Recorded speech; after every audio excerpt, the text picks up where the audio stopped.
What's good? What's good? What's good, family? My bad. Pardon me, man. We early, but we late at the same time.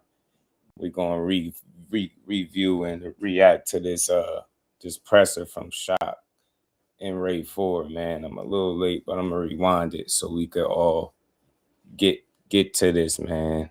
I don't know if they'll let me rock it and play it live, man. The zone be tripping. I'm not sure, but I can try. Let me see. We'll match room, let it rock. Let me see, maybe. We're gonna see y'all. But shout out to the fam. Salute to everybody in the building.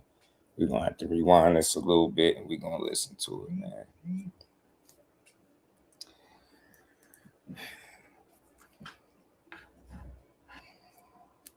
We gonna get to it, man. It's already sound like it's heating up, man.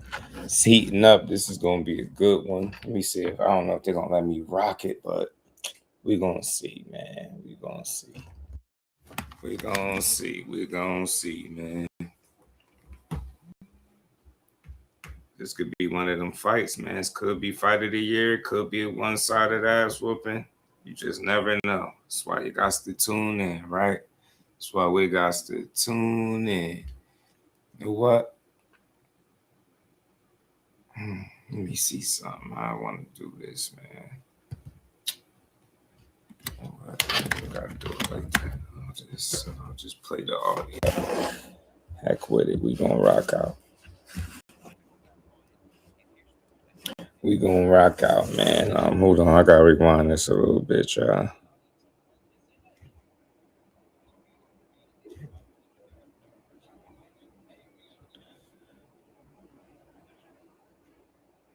Yeah, we rewinding it a little bit. My bad, man. We gonna get to it though, man. Shout out to my dog Jordan, man. What's good, Brody? How you feeling? Troy in the building. What's good, fam? Yeah, they down bad, man. Vacay, big. What's good with it, Vay? How you feeling? Shout out to the queen. Appreciate you pulling up. Let's get to this though, man. Well, not just this fight, which is, Ray Ford is a guy that is, in my opinion, widely avoided, but particularly Xander going up against Boots and, Nunes happy to go and unify against Navarrete against Nunes. Seems like a real desire from you guys as well and the fighters to roll that dice. Well, look, the fighters are the ones who dictate, and they want the biggest fights. They want the biggest opportunities. We're here to make it happen. You're here to make it happen, and that's what's going on. Well, we look forward to many more. Switch sides, trainer Toure, welcome. Look, this is a great fight. I know that Ray has been very frustrated over recent years because he's been very difficult to get. Peace to the Queen Lisa. How you feeling today? Always good to see you. The fights, the win. By the way, that was a great win over Top Rank. When Ray won last time. I forgot to mention that one. Yeah, we got that one. And moving forward, we've been active. We went out, we had a great fight in Riyadh as well. But I know this guy has been dying out for the big fights, dying out for the opportunities. The time has come. True confidence from the camp here that your man becomes a two-time two-weight world champion on May 30th. Nah, most definitely. When he fought for his first world title, we waited 11 months for that opportunity. So going around for the second go-round, we had to fight 3 more people. And we really could have got him in August when Anthony Kakasi pulled out. And we tried to make the fight happen because his fight had got pushed back. But he wasn't ready yet. But we just happy that now, come May 30th, we got the chance to take the belt from him. Ain't no better place to take it from than in Houston, Texas. Yeah, obviously we're going into the backyard, we're going into the Lions Den, but also kind of your backyard as well. It's just... We're going to let them know it's a new chief in town once we take this belt on May 30th. It's my crib. It's my shit. Tell us about the challenge itself. I mean, Oshaquie, we saw, he broke not just our heart, but the whole of Mexico's heart with that thriller against Hernandez, coming off a great win against Stephen Fulton as well. Tricky fighter, outstanding fighter as well. But you believe your man has the goods to beat Oshaquie? Yeah, I don't think Oshaquie a bad fighter. He a good fighter. He got good IQ. He got a good jab. He got a good right hand. But I just think Ray on a different level. We put the work in, and come May 30th, it's gonna show. Well, Keith Mills, welcome. I know you've been, tight with Oshaquie for a long time. It's been a great journey as well. This is a great fight. Got everybody. Yeah, this one of them toss-up type of fights, man. It could either be type fight of the year type candidate, or it could end up being one-sided for somebody. It's just one of them type of fights, man. I think Ford going training extremely hard, man. I hope he's been being able to get some work in with Shakur. I hope Shakur been helping him prepare for this camp because he's gonna need it. It's a big fight. You want Ray to be as sharp as possible going into this fight because I want to see the best fight possible. Win, lose, or draw, I want to see the best fight possible. I want to see, complete preparation and execution. I want to see this. You know what I'm saying? I don't want to be let down. I don't want to be like a cool boy moment where you just every round it's the same thing. You just lose round at the round. We don't want to see that kind of stuff. You know what I'm saying? So we want to see dudes win and show out. I mean, Old Money Swag was good with it. Yeah, this is the 50-50 type for sure. Again, I'm sure the confidence comes from your side that your man retains that belt in his hometown on May 30th. I mean, absolutely. Shaq is not somebody who comes out and talks a lot. His talking is in the ring. Yeah, Lisa, it's going to be a great one. You really don't need to talk. So. You let your hands do the talking, and we're certainly looking forward to this fight. Ray is an excellent young challenger. I commend him for stepping up to this challenge, but this is going to be a stage that he's never seen before. Well, Raymondo, welcome. You two were bickering backwards and forwards before we went on air. I said, let's just save it for now. But you've been active, but we know you wanted these kind of fights. Now we've got it. We've delivered it. You two come face to face in Phoenix earlier this year as well. No doubt in your mind, you make history. It's a hell of an achievement. Two-time world champion. May 30, you said this time is yours. Most definitely. I appreciate y'all for, finally signing that contract. We've been waiting. The time is now. But stop saying contract, bro. What? You had to sign a contract, right? Bro, you know how negotiations go, bro. Stop talking about contract. Why? What you took you so long to fight me? You ain't at that level yet, bro. So when you get a contract, you just sign. What took you so long? Stop saying that, though, bro. What took you so long to fight me? What you mean? How took long? What you said? You said this been personal for 2 years. Because you keep bringing up August. You said this been personal for 2 years. Didn't he just bring up August? Before I even gotten in the way. We could have been fighting tomorrow. What did he just bring up August? What you mean? Didn't I have a fight signed and all? Then your fight get canceled. Y'all called me 3 weeks. Man, hold on. When did you have a fight? Didn't y'all call me 3 weeks before the fight? You came on the fight. You wasn't ready. Bro, y'all called me 3 weeks. Man, look, hold on. Look, stop trying to push narratives. We give you 8 weeks tomorrow. We give you 8 weeks. We could afford tomorrow. You had an 8 week notice. I'm responding to you. Look, y'all called me 3 weeks. I don't know when y'all called me 3 weeks ahead of time. Brother, I'm the champion. I'm gonna go to Saudi for 3 weeks. Bro, come on, man, stop playing. Y'all called Nova in 2 weeks. I gave him an 8 week camp. Stop comparing the fights. There's no comparison. He called you for 8 weeks for tomorrow. Y'all didn't give him nothing. Y'all gave him 2 weeks. He still came in. He was going to put you in the shelf if you didn't take this fight. Doesn't matter. Doesn't matter. I gave him 8 weeks. Ray was going to put you in the shelf if you ain't take this fight. You ain't want this fight. So y'all Brown Tate was good, Brody. A so-called contract in 3 weeks. What about the 8 week notice? What do y'all keep talking about the 8 week notice? We could have been fighting tomorrow. We here now. We could have been fighting tomorrow. Yeah, we had to put your back against the wall for you to say yes. How's my back against had the to wall? threaten to put you on the shelf for you to take this fight. Are you my mentor? Who gotta be a fight? Are you my mentor? Who gotta be a mentor? Fight Answer that question. Are you my mentor? Fight McNeese? Man, you knew you was going to get on your ass if you would have fought him over me. So the only way I'd be pushed into a back against the wall is he was my mentor. He's not my mentor. So therefore, I went to him. You wasn't going to make no money fighting McNeese either, though. Who? You wasn't going to make no paper fighting McNeese. wasn't on my. Bro, you said the mandatory. He was number one. I don't have a mandatory is what I'm trying to tell you, yo, goof ass. You keep talking about I'm back. Who was you going to fight? Who was you going to fight? Who was you going to fight? Who was you going to fight? Anybody I wanted, bro. Like you. I'm fighting you. About time. You keep talking about time. You. I get it on both ends, man. Shock on Duck No Rap, man. Ray just was like, man, I've been adamant about wanting to fight this dude. He did get the contract. He did sign it first. He not lying. But look, Shock had shit to weigh out. He had some options to weigh out being the champion, and I'm pretty sure he wanted to get treated like one. So it ain't no ducking and none of that going on here, but they just have different ideas of why the fight took as long as it did to get situated. But if you ask me, it was just business sorting itself out. You get what I'm saying? And now we here. So I like what Shock is saying. I'm fighting you. So can't wait to see this, bro. Shout out to Pugilism. It's gonna be a good one, man. It's gonna be a good one, man. It's gonna be a dog fight, man. You know what I'm saying? Immediately, there's a lot of negotiation that happened behind the scene. Absolutely, Lisa, it take time. And then in Shock's shoes, he was probably trying to weigh his options because he got Shakur on the brain. You moving back down, you probably was thinking about a unification potentially. But I think it was no real better option than Ford. You know what I'm saying? And he did exactly what the people would have wanted him to do. Took the fight. Gotta salute him for that. Shout out to Shock Foster. Drafting you about August and all. It's been 2 years. Hey, May 30th, I'm gonna punish you, bro. You doing all this talking? I'm gonna beat the shit out you. Y'all gonna be hurt. I swear to God, y'all gonna be hurt, bro.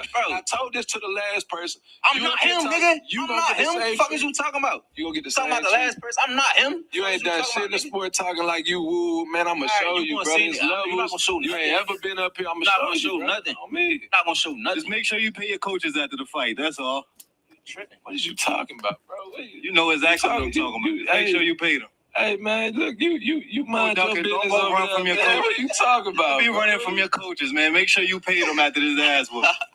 Damn. Oh man. Oh shit. Shots fired. I don't know what that was about. Shock said, man, mind your business over there, man. Shock said, mind your business. I'm not gonna show nothing. Not gonna show nothing. Just make sure you pay your coaches after the fight. That's all. What is you talking about, bro? You know exactly what I'm talking about. Make sure you pay them. Hey man, look, you mind your business. Don't go run from your coaches. What are you talking about? Be running from your coaches, man. Make sure you pay them after this ass whoop. Oh man, it's funny. Look, May 30th, the Jersey ass is getting put down in Houston. Don't miss. Y'all better be careful. This might be your last shot on me. You better get right. I already said you about to join TCF. I already said everybody they need help anyway. Damn. Getting spanked right now. And they say real damn, he must have got some inside info. He said, man, you just pay your coaches, man. Make sure you pay your coaches after this fight, too, man. You know what I'm talking about. Shock said, man, mind your business over there.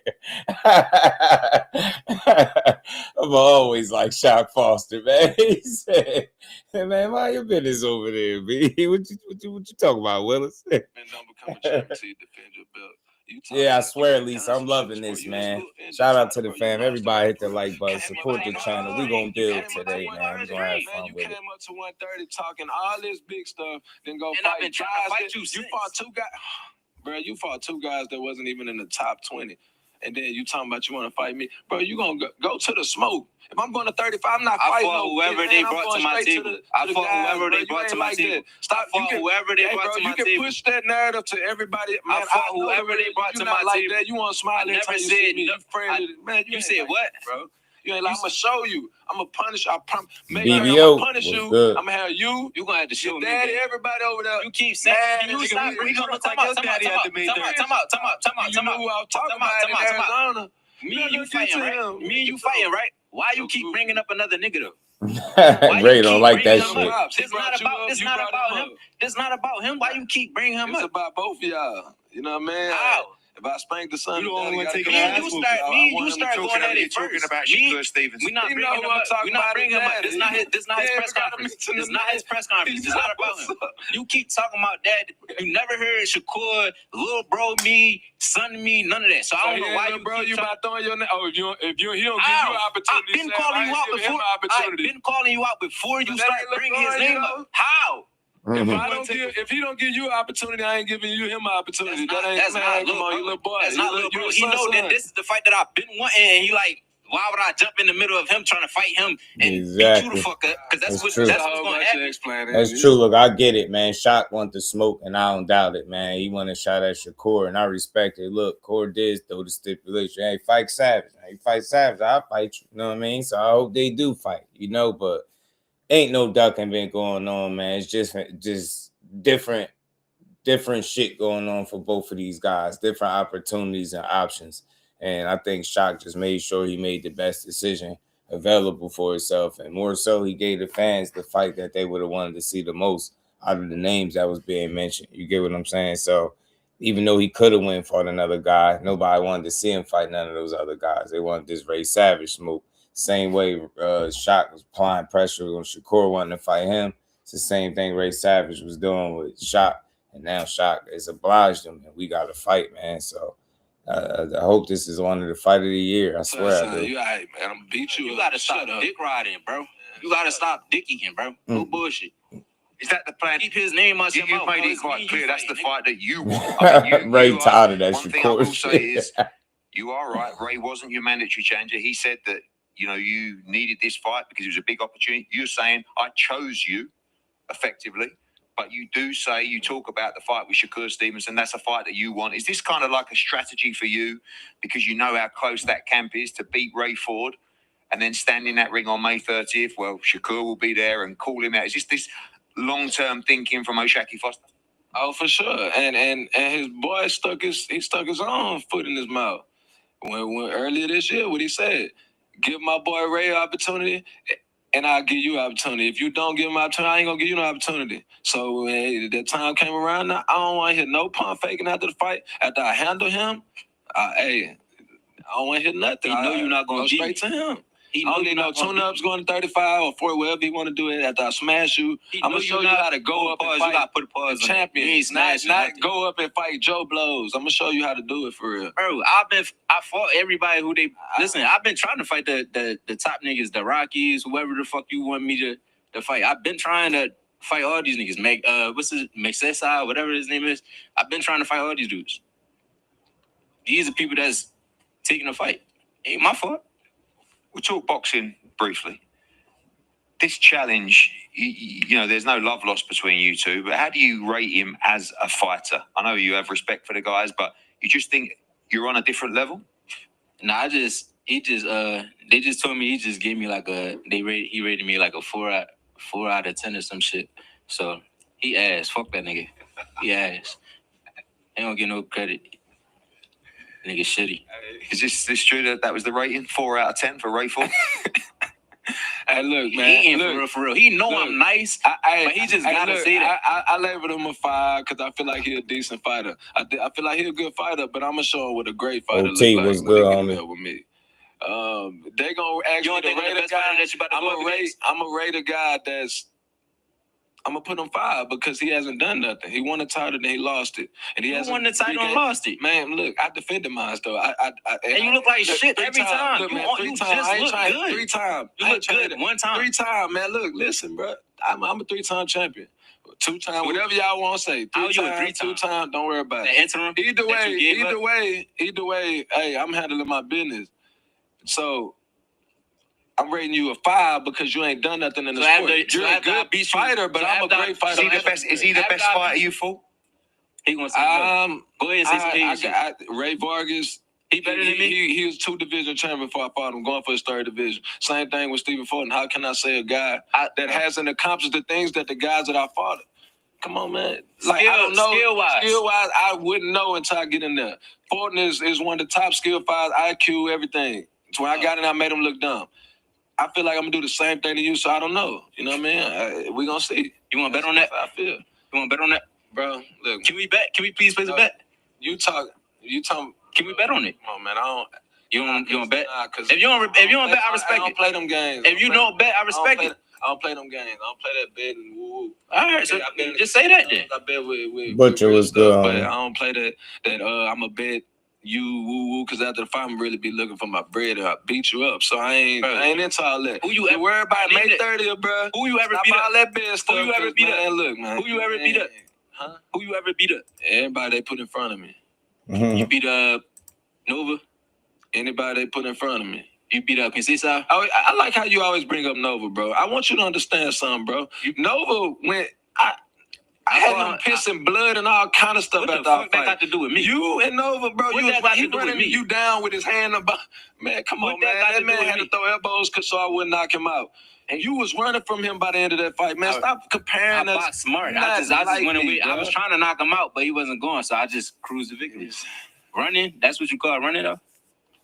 Neither one of these dudes do no running. I seen you run from Rocky. It's pressure with me from the first round to the 12th. Don't do that. I'm telling you, I'm gonna put. I'm gonna shoot you. You know you're not gonna pressure. You ain't ready, bro. You know you're not like that. I see how you talking. You know that's not even your body. You not ready. You not gonna get in there and act crazy. Not ready. You not gonna get in there and act crazy. Everything you think you're gonna be ready for. You're not gonna get in there and act crazy. I'm take everything from you. Okay, I promise. Marcus is good, homie. Go ahead and act crazy if you want.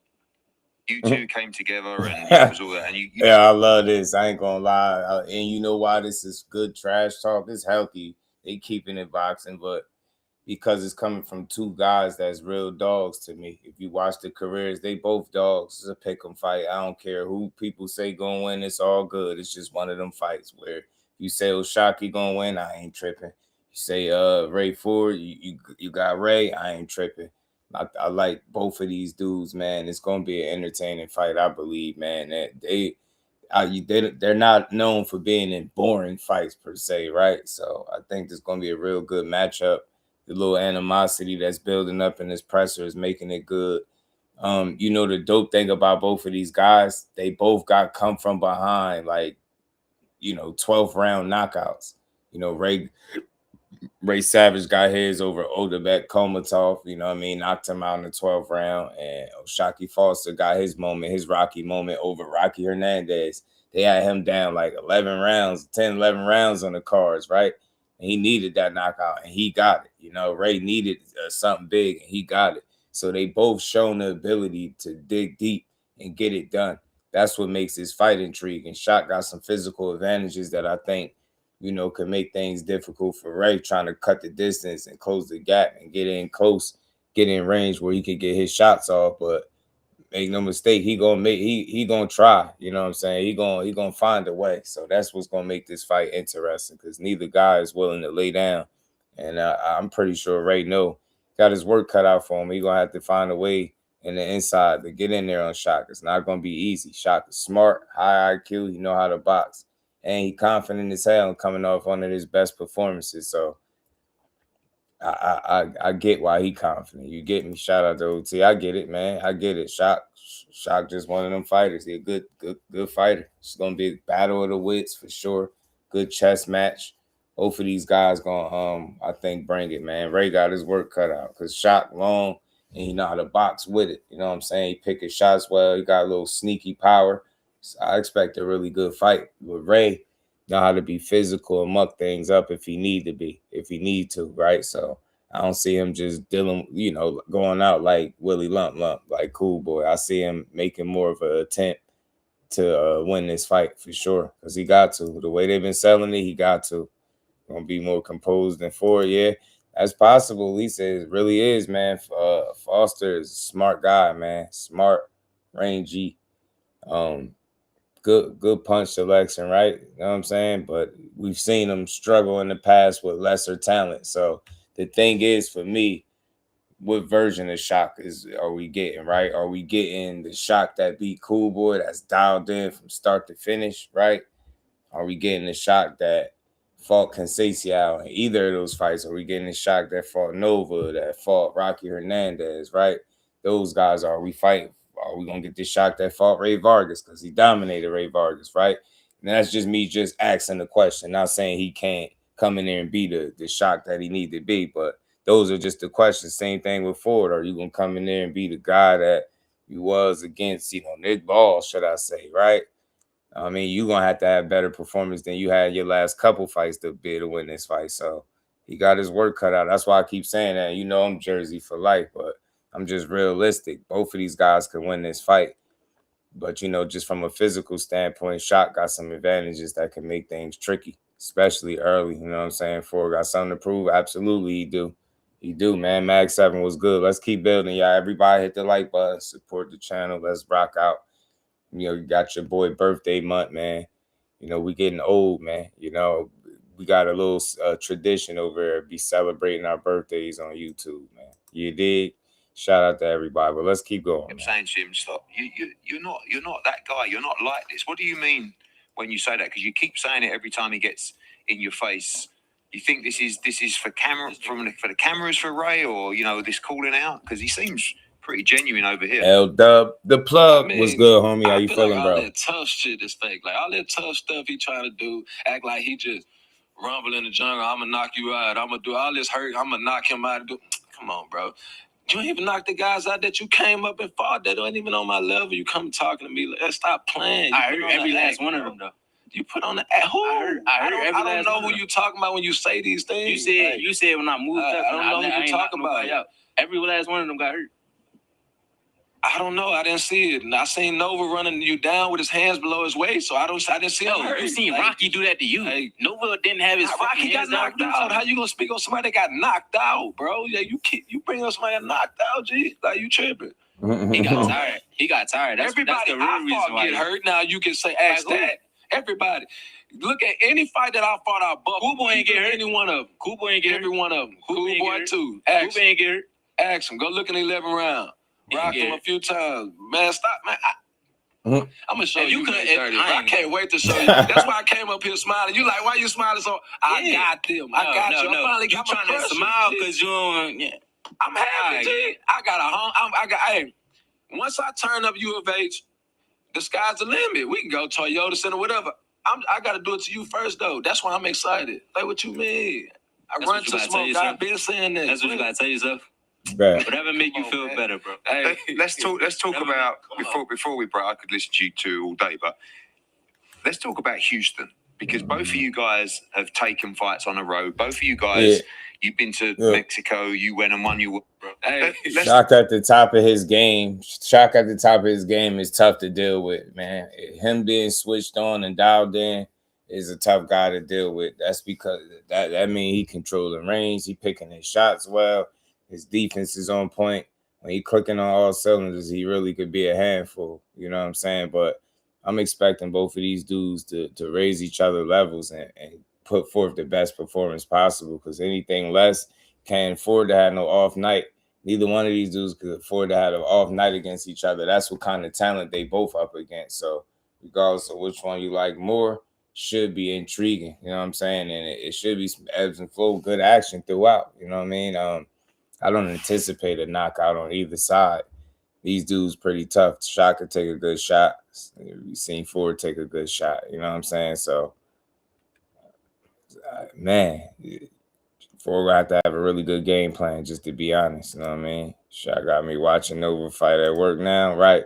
I got to go back and watch some of the more recent last couple. I like to do that and just give me a little feel of what I want to pick, you know, or how I expect the fight to go. But I already could see, you know, Shock is going to use the IQ and different things, but, you know, they are talking like they're going to walk each other down. So it could happen. If it turned into that type of fight, it's definitely a toss-up. But, you know, I think if Shock keep a cool head, keep it boxing, man, you know, with his advantages, like I say, he could make things difficult for Ray. But Ray, being resilient, you know, he's been tested, man. He's going to have to figure it out. He's been in there with bigger guys because he's not the biggest guy there himself. So it's not easy to be, it's not hard to be bigger than Ray Ford, right? So that's what he's going to be up against. That's the biggest, I think, issue going into this off the bat. How you going to deal with the reach?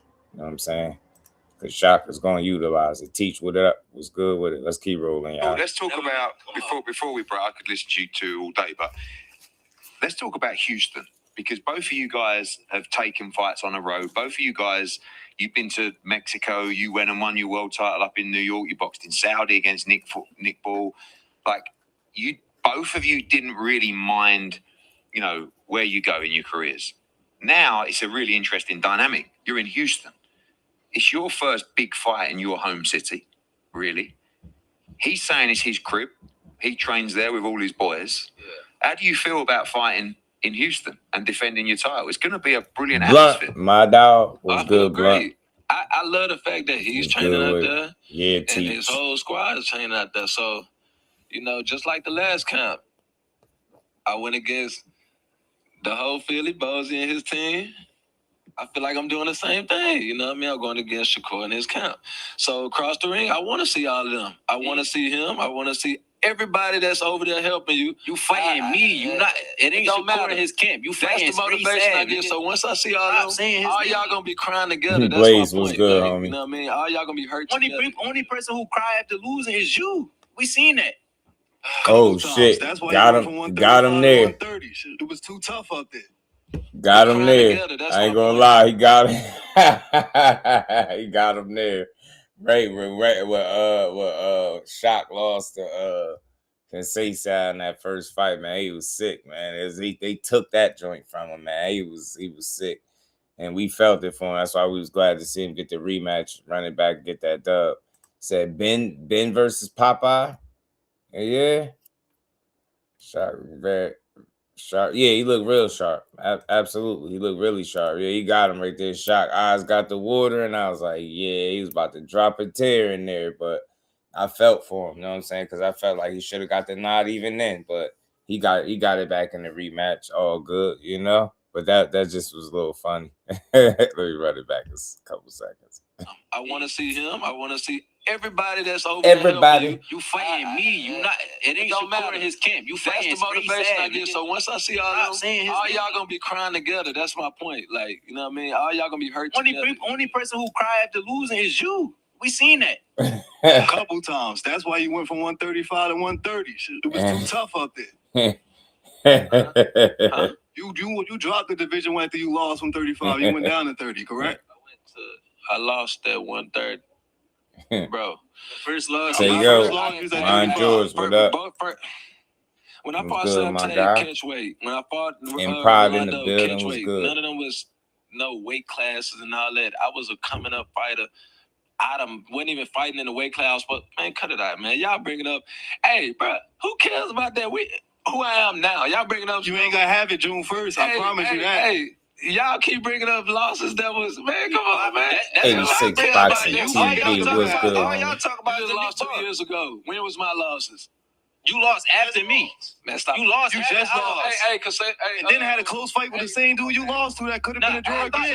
Listen, 2015 and 20. Come on, man. Stop playing, bro. Listen, I don't care. I don't give a whole different person, a whole different. I don't give a fuck about your losses. I don't even give a fuck about what I'm about to do to you on May 30th. We'll talk about that. Why y'all? That's what I'm talking about. That's what I've been trying to talk about. I'm a whole different fighter, a whole different person. Y'all bring that up like that. I ain't listen. Like, Shock ain't feeling that. He like, man, stop bringing the bullshit. Why y'all keep bringing the bullshit? Shock like, man, why y'all keep bringing the bullshit, man? I ain't that same fighter no more, G. Huh? I'm different. I'm new, improved, man. I'm ice water, huh? Got ice water in the veins, G. But they on them. This is fun, man. It's gonna make for a fun fight. You got two real guys they both gonna step. That's the fun thing about it. They ain't just selling wolf tickets. They gonna go out there and try to do what they do. Listen, just be ready, gang. That's all. Just be ready, gang. You better get a better trainer. Little boy. Both of y'all little boy. I'm a grown man. In your corner because he gonna take you to that gulag. He don't know what he doing over there. Hey, I promise you, he don't know what he's doing over there. I won the world title. You over there smiling. I'm gonna show you. Hey, I won the world title with him. The youngest to do it too. The youngest coach should do it. I won the world title. Shout out to Ray, man.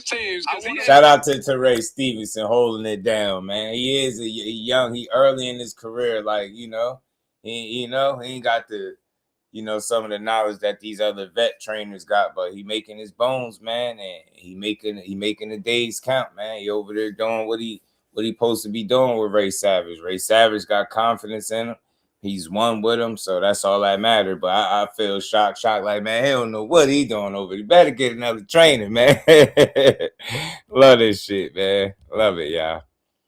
Why y'all bringing that up? Like that? Why y'all bringing that up? Lisa, I love it.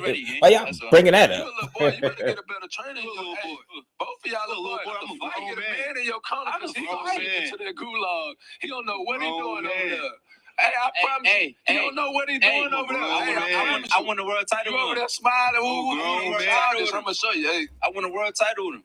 The youngest to do it too. The youngest coach should do it. I won the world title. I'm gonna make you get somebody else in your corner. The youngest coach should do it. I'm gonna make you change teams because he ain't world supposed to be with you. You gonna lose to a young trainer too. I promise you. Throw away the whole squad. So what you gonna say about your squad? Just throw the whole squad away, man. What you gonna say about your squad when you get cooked? Hey, my squad. Hey, don't worry about it. I already heard that. Man over there. Shock said throw the whole squad away. Oh man. I promise you. Throw away the whole squad. What you gonna say about your squad? Just throw the whole squad away, man. What you gonna say about your squad when you get cooked? Hey, my squad. Hey, don't worry about it. I already heard that. The goofy man over there. He's goofy. I already heard y'all on you saying. I can't follow him right now. Squad worried about money from 2 fights ago. Yo, Final shit. words from the two fighters. Firstly, Ray, what happens May 30th? What do you do to Oshaquie Foster when you become WBC world champion? Whatever I want. He can't fuck with me. That's just what it is. Being on the He don't even believe that. Y'all see his face? He don't even believe. Why don't I? You think I'm gonna be calling you out for 2 years and I can't hide the truth, bro. The truth. You ain't got no confidence in yourself, bro. Chill. That's what you got from that? Yeah. That sounds too confident. And the confidence with you, Oshaquie Foster, no doubt in your mind, in your home city, you defend that WBC world title. Trying to look serious. Y'all know what time it is. Anytime I talk like this, anytime any one of these guys piss me off, y'all know what I do to them. It's nothing new. Y'all know I don't come to play. Whatever they talking about, y'all know I don't come to play. Whatever. We gonna see May 30th. I promise you, I'm gonna punish you. You got 3 losses. You talking about you don't come to play. You gonna need a new job. This only fighter. Whatever they talking. He said you got 3 losses talking about you don't come to play. But y'all know I don't come to play. Whatever. We gonna see May 30th. I promise you, I'm gonna punish you. You got 3 losses. You talking about you don't come to play. You gonna need a new job. Cause this only fighter, so I'm out of job. You know what I mean? You gonna volunteer coach. I got a job. Stuff, you feel me? So he got damn. This was good. Shot call Ray. Voluntary coach is crazy. They wild, bro. He called Ray a damn voluntary coach. Wow. Ray said, man, you got 3 losses talking about you don't come to play. For me, one of the best fights of the year, one of the most intriguing fights. The build-up's going to be unbelievable. Get your tickets for Houston now, May 30th. It's going to be a big, big fight in the city and a great fight for the WBC World Championship. Oshaquie Foster against Ray Ford, live and exclusive on DAZN around the world, part of a huge schedule. We're going to face the guys off now. Thank you.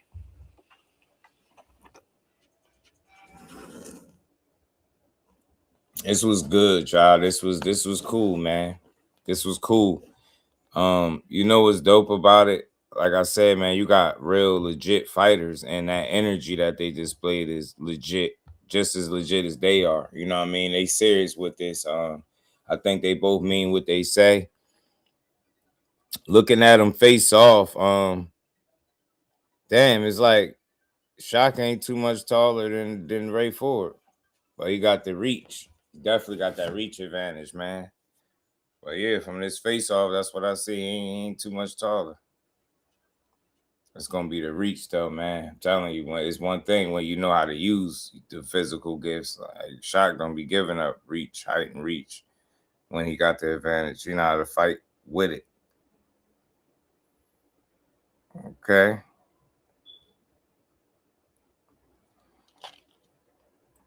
Shaq feeling good, man. Look like he feeling good. Man. This should be a good one. Preparation is key, man. Whenever you fighting somebody, you know, that's on that level, man, championship level. It's all about preparation, man. I'm telling you, that'd be one of the key factors in winning fights on this magnitude on this level. Being prepared, like not just talking the talk, but actually walking it, putting it in the film work, right?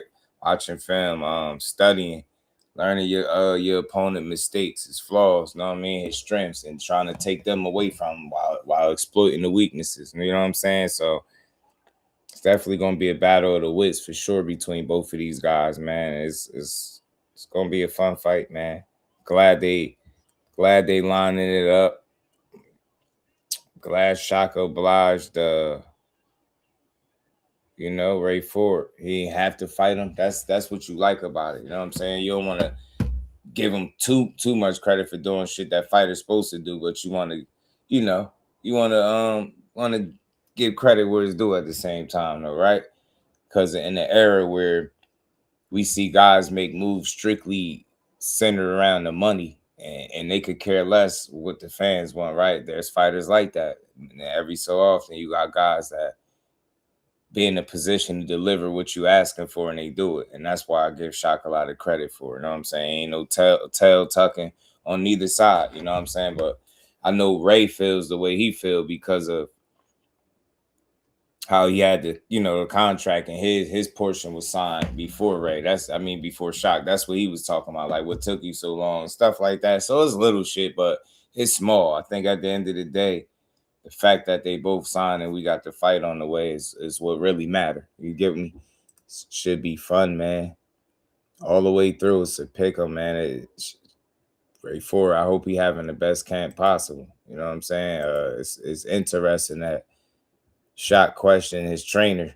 You know what I'm saying? He feel like he don't know what he doing. That's interesting. Wonder what made him feel that way. But I think he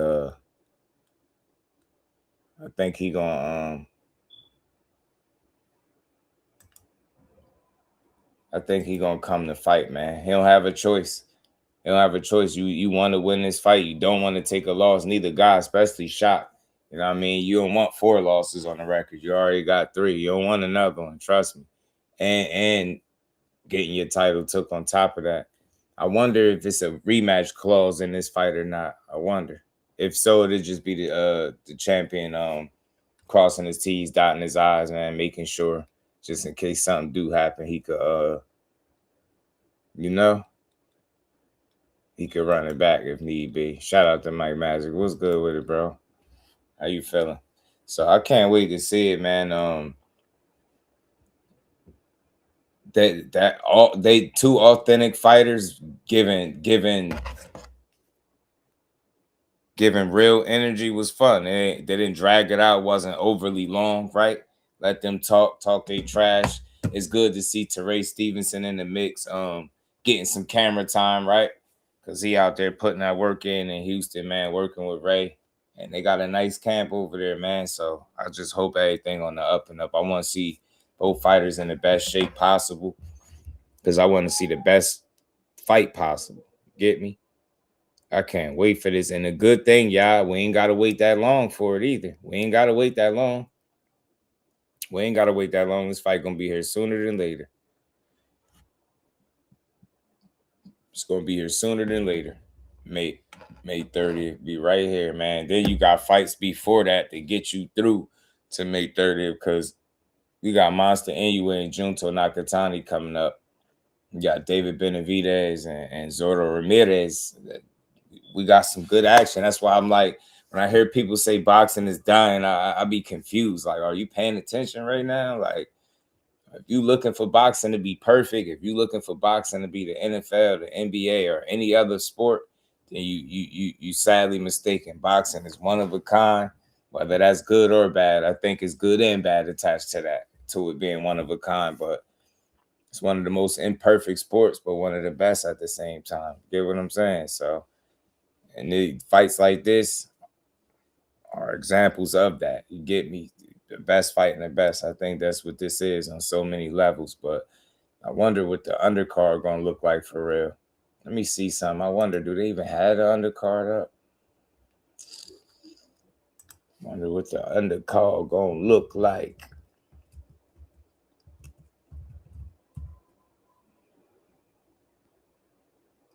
This going to be what they say, a slobber knocker. Ain't that what they used to call it in wrestling?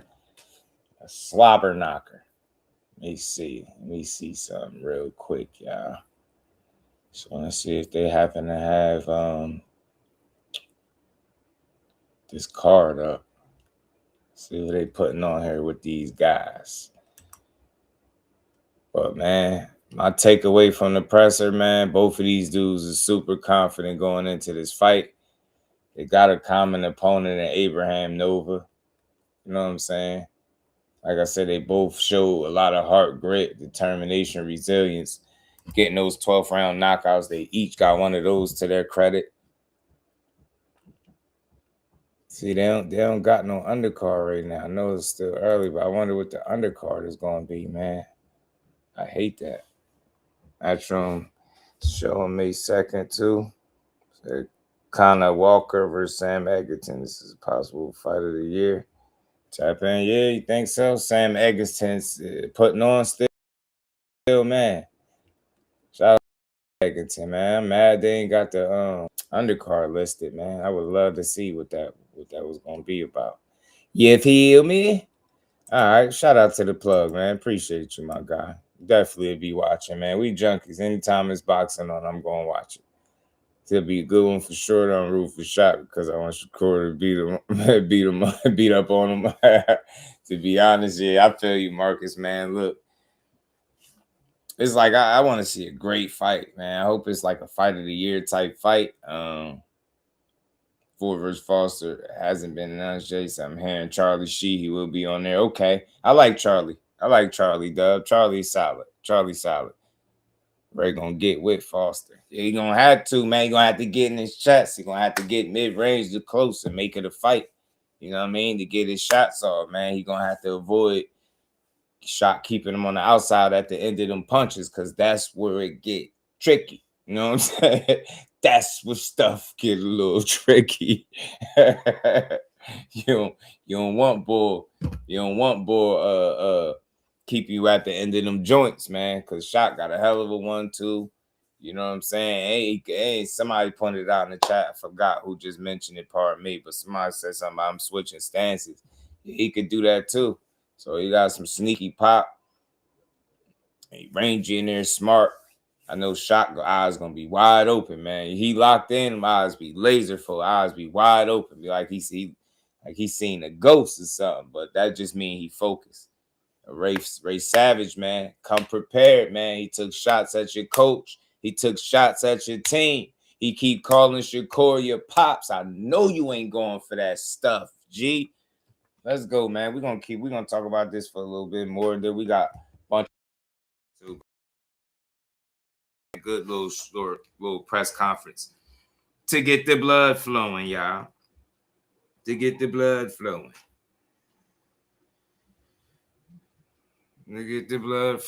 Man. Definitely want to see this, man. Finally we got one. You know what I'm saying? A good grudge match. And he's saying Shot keeps saying it's personal. You know what I'm saying? So is he gonna fight emotionally? You know what I'm saying? Because he's saying it's personal. You know, just a question. Not saying he is or he not, right? But is that gonna affect him? I doubt it though, because he's pretty smart. Shaq never passed me as the kind of guy to go in there and fight emotionally. Maybe it motivated him though. You know what I'm saying? He probably motivated to want to kick some ass. I remember these old clips, man, when they ran into each other. Them face-to-faces hit different, man. I love to see it. And then they ran into each other.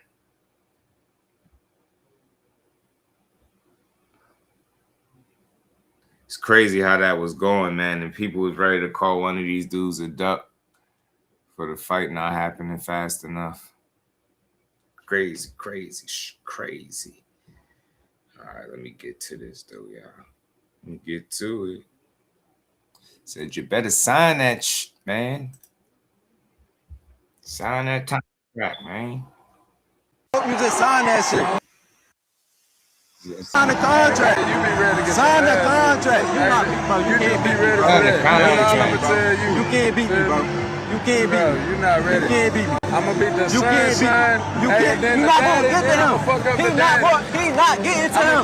You're not gonna get to him. You're not gonna get to him. You're not getting to him. You see me? You're not getting to him. I promise you, you're not getting to him. I'm gonna beat up your daddy, you feel me? That's how it's gonna go. Beat me, bro. I've been calling in for 2 years. I swear to God. Bro, you talked yourself into something. I'm gonna whoop your ass. You ran out of options. You ran out of options? That's what it is? You ran out of options? Ran out of options. Bro. That's what it sounds like. I asked them about you, G. I'm gonna whoop your ass. I swear. You asked them about me? I promise. How long we been asking about you? I promise you, I'm gonna whoop your ass. And dog was good. And dog said he got 4 by round 9 stoppage. That's big, man. That's big. He gonna have to bring it, man. They gonna have to bring it. I love these face-to-face interactions, man. We need more of these in boxing. We get a stoppage, that'd be crazy. Either of these guys get a stoppage, that'd be crazy. I'm not expecting a stoppage, but more so a competitive decision, points victory for one guy or the other. I mean, Shaq is coming off one of his best performances, so that got to be taken into account. You looking sharp out there. You hear me? You looking sharp. I tried to fight anybody. What you talking about? I'm trying to fight everybody. I'm trying to fight everybody. Look at Ray. Look at Ray, dead ass. I'm trying to fight everybody. What are you talking about? And then you know it because it's people, it's noise. You gotta talk louder. Boy, you over there trying. Let me tell you something. I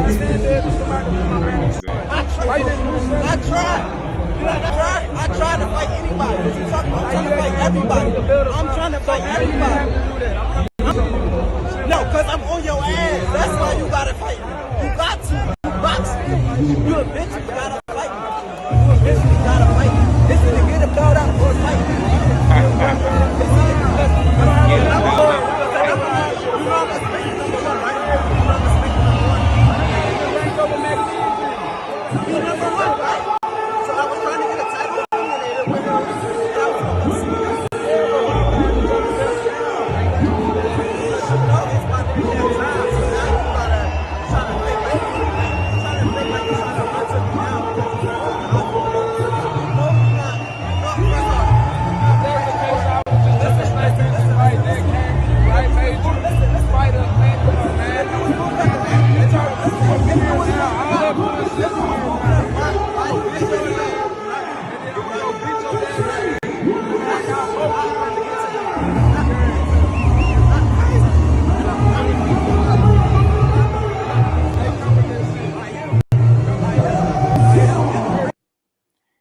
This is funny, man. It's a good thing that we, and this is why I don't mind seeing these face-to-face interactions too, because sometimes they do lead to fights. Not saying that just because they did this, the fight happened, but it just goes to show you with the right opportunity and and availability, you could get fights, especially when you got two people that's really willing to fight each other. I'm just glad it worked out so people could shut up with the narratives about who ducked who. Ain't no damn ducking going on, man. These dudes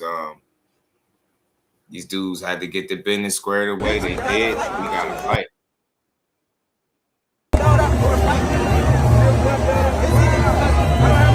Get him down up and fight me.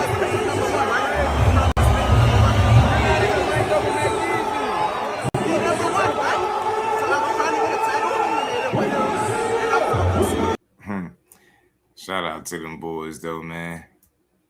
Good presser, cool little presser.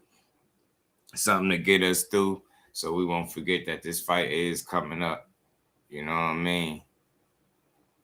Shout out to Damon. What's good with it, famo? We see Shock stopping for about cuts, ref stopping the fight. I mean, look, anything can happen. He did have that nasty cut in one of his fights. You know what I mean? But I don't think neither one of these guys getting stopped, to be honest.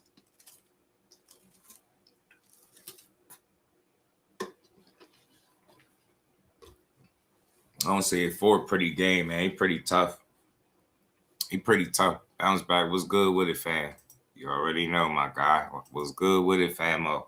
So look, cool little presser, man. Back and forth. Got a little heated. Both guys standing on business, man. It's good to hear Shock talk, man. But Shock one of them guys that when he talk, he ain't overselling it, right? He mean what he say. I don't think he be overselling it. That's why I can rock with him. You know what I'm saying? Shock don't sound like he be overselling you nothing. You get me? And he be meaning what he say. And he got an opportunity May 30th, man. Big opportunity, man. He could beat Ray Ford. Probably going to be bigger fights for him and vice versa for Ray. So that should be motivation for both of these guys to go out there and perform. You get me? And again, Shock, I could say he the best guy Ray Ford fought. You know what I'm saying? So to date, I believe so. That's saying something. And he got to prepare for that too. Come on, what is this, man? Give me a second, yeah. Yeah, I don't see a KO. I mean, it could happen. I just think it's less than likely to happen. You know what I mean? But he did, bro. Anybody could get cut. You get cut. It could get sticky in there. You get cut, it gets sticky in there. For real. Man, Ray already got that scar tissue from that nasty cut that he had against, what was his name? Otabek. Howard was good, homie.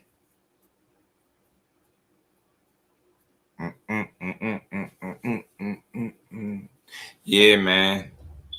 It's gonna be one of them ones. I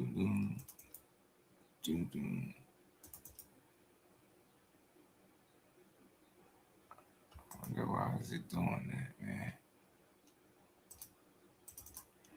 My bad, y'all. Just looking for something. Browsing something. Second best fight for the summer. Boots and Xander being number one. Yeah, man. I think boxing did us right. They did right by us, man. They gave us some good fights, G. They gave us some good fights.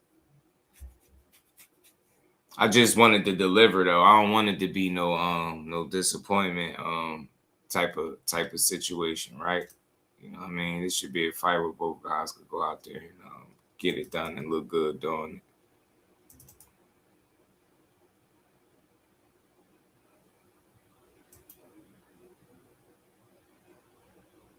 So who's fighting tomorrow? Oh, no wonder why I keep doing this. I'm bugging. Big Baby Miller, and what's his name? Lanier Perro. Big Baby Miller is fighting tomorrow. Saturday, right? Yeah, Big Baby Miller got to fight tomorrow. Big Baby Miller. You know what I mean? But Lanier Perro might smoke old what's his name? He might smoke Big Baby ass, man. I don't know, man. Big Baby might get something done to him. You hear me? I don't know about it. I ain't too sure about what Big Baby gonna look like out there, G. I don't know. I don't know what he gonna look like. I believe so, cause that's the only card I really seen. I gotta look it up again, but it was Big Baby. I forgot another name they mentioned that was on that card. I forget, man.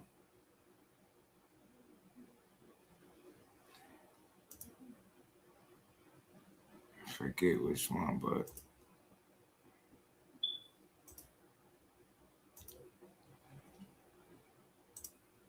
yeah, but his ass fight, yeah, versus Perro. We going live for that fight. I mean, I don't know. I gotta see who all on that card, man. Shout out to my dog Kurt. What's good with it, my guy? What's good? What's happening, Chief? What's happening? Yeah, everybody hit the like button. We still getting started, man. We just covered the presser so far, man. I got some more stuff for y'all. Y'all already know how we get down.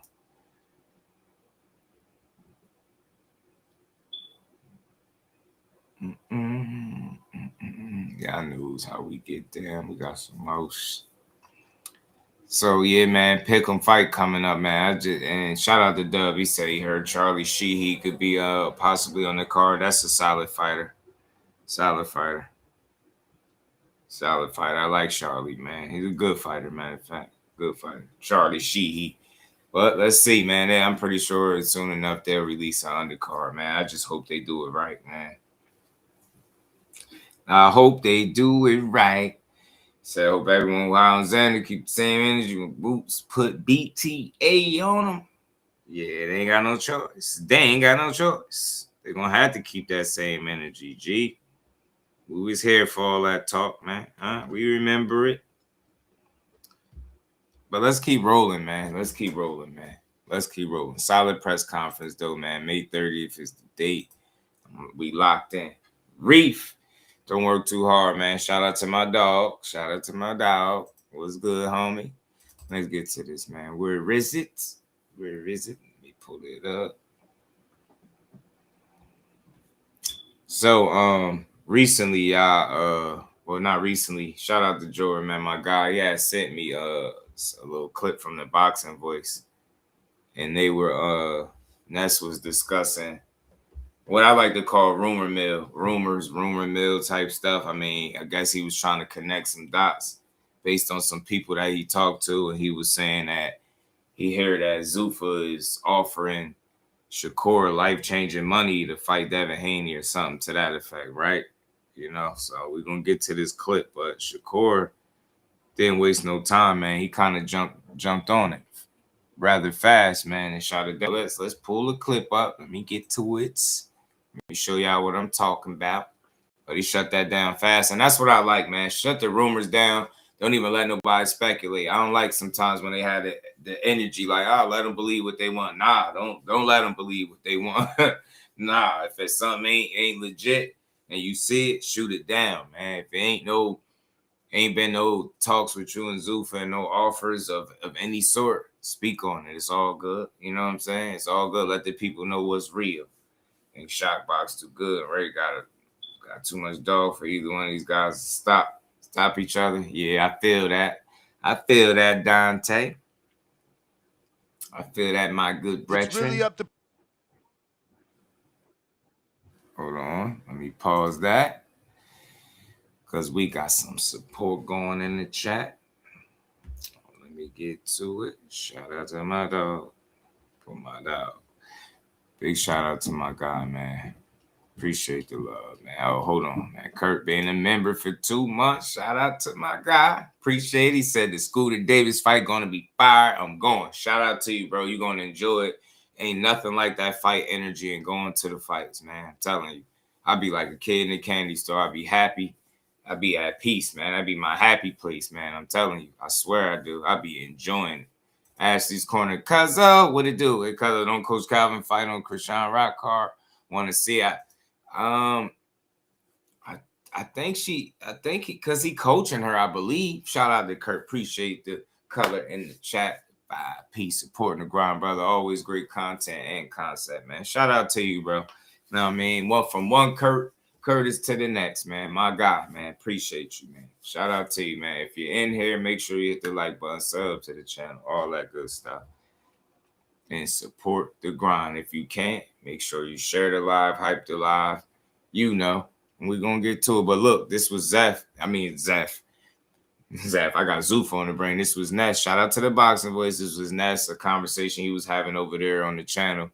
And, you know, it's been a lot of speculation to talk about what Devin Haney's next move was going to be. If he's going to ZUFFA, what are you going to do? Who he going to fight? What he going to do? If he going to be allowed to keep his title, if he going to vacate the title and go rock with ZUFFA for a large deal. They saying, you know, some of his biggest supporters are claiming that it's a big deal on the table for him. And he, if that's the case, then it's almost a no-brainer because pretty much nobody else is going to be offering whatever they saying is some big deal, a huge deal that's on the table. Obviously, none of these other promoters is looking to do that. It ain't no type of bidding war or none of that. And furthermore, Eddie Hearn said something recently in the clip that got everybody pissed off, about Devin Haney and his, how much he get paid and how he's not worth it. So it's a lot that's going on in boxing, but I do feel like ZUFFA is a potential landing spot for this dude, and I don't think it's the worst thing in the world. I really don't. I don't think it's the end of the world. I think it's a clean slate, like I've been saying. You ain't got no history with them, so that could be good to an extent, right? They can't say you did them bad, and you can't say they did job bad. Y'all can start from scratch, and you can see if the opportunity that they got for you makes sense. You get what I'm saying? You can see if that's what makes sense for you. You know what I'm saying? My bad, y'all. So let's get to this, man. Let's play this clip from Nestor Gibbs. I'm hearing.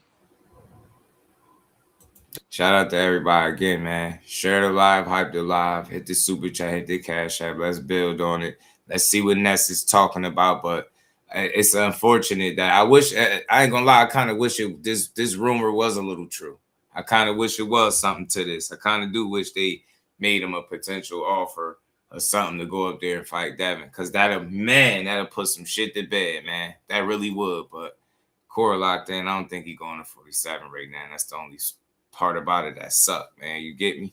Big shout out to Marcus, man. Appreciate the love of the 10-piece in the super chat. It says sending some support to one of the best content creators who keeps non-biased and speaks actual facts. Shout out to my dog, man. You already know Marcus, man. We on the job, man.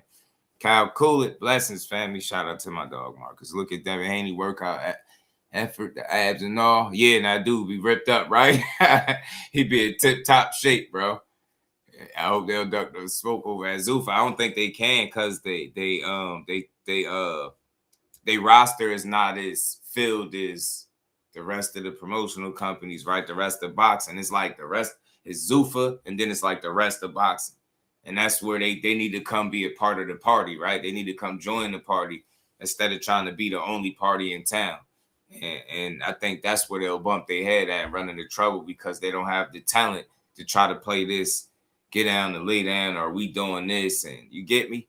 So, but we gonna see. My bad, y'all. Without further ado, let's play this though. Let's see what Ness was talking about here. You know, I got that too. I got that. We're gonna go over that. I got that for the show too, cousin. That the ZUFFA deal is a big deal that comes with a Netflix fight with a certain individual that we've been wanting to see Devin fight.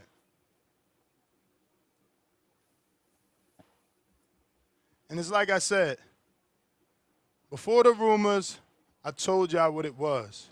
And I pieced it together simply off phone calls that I got, asking for certain numbers that I have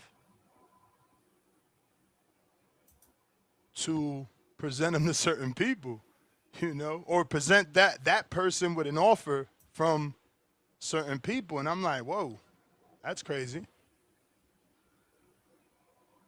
You know? But I figured if these guys looking that way, well, Devin must be already on that side. But I guess I was wrong in the sense that he's not already there. It's contingent. I don't know if he wants to silence the people or if, you know, the powers that be, Netflix, ZUFFA, Turkey Al-Sheikh, if they just want Devin versus Shakur. But from what I hear, there's an offer on the table for Devin versus Shakur at 147. Devin has accepted and is on Shakur to see if he really want to fight at 47. Obviously, he has the right to say no because that's not his division. But I'm hearing it could be on Netflix. He just got to say yeah. It's crazy how news would get out like that, and then you'll find out that it ain't even accurate. It's annoying, too, though, because, man, yo, I'm saying, man, that man, they offer that man that right money, he go up there and beat that boy, bro. Or they just had a fight, period. It'd be great for boxing, you know? So part of me wish this was the reality or was true. You know what I'm saying? I kind of just, for some reason, I just feel like I wish it was true. I mean, I wouldn't mind seeing these dudes run it. But at the end of the day, you know, I'm going to pull up the tweet from Core, man. So we're going to keep going. It's a little bit more of this. Which is bananas. Because that's the fight I've been wanting for years now. So it's going to be interesting how that plays out, too.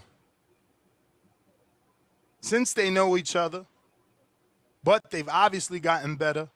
Everyone assumes Shakur's gotten way better. Ain't no assume. So he has. Let's see, man. We're back. We're back. What is it? 3 years ago? Was it 2023? We're back there, man. I feel like Manning Pack all over again.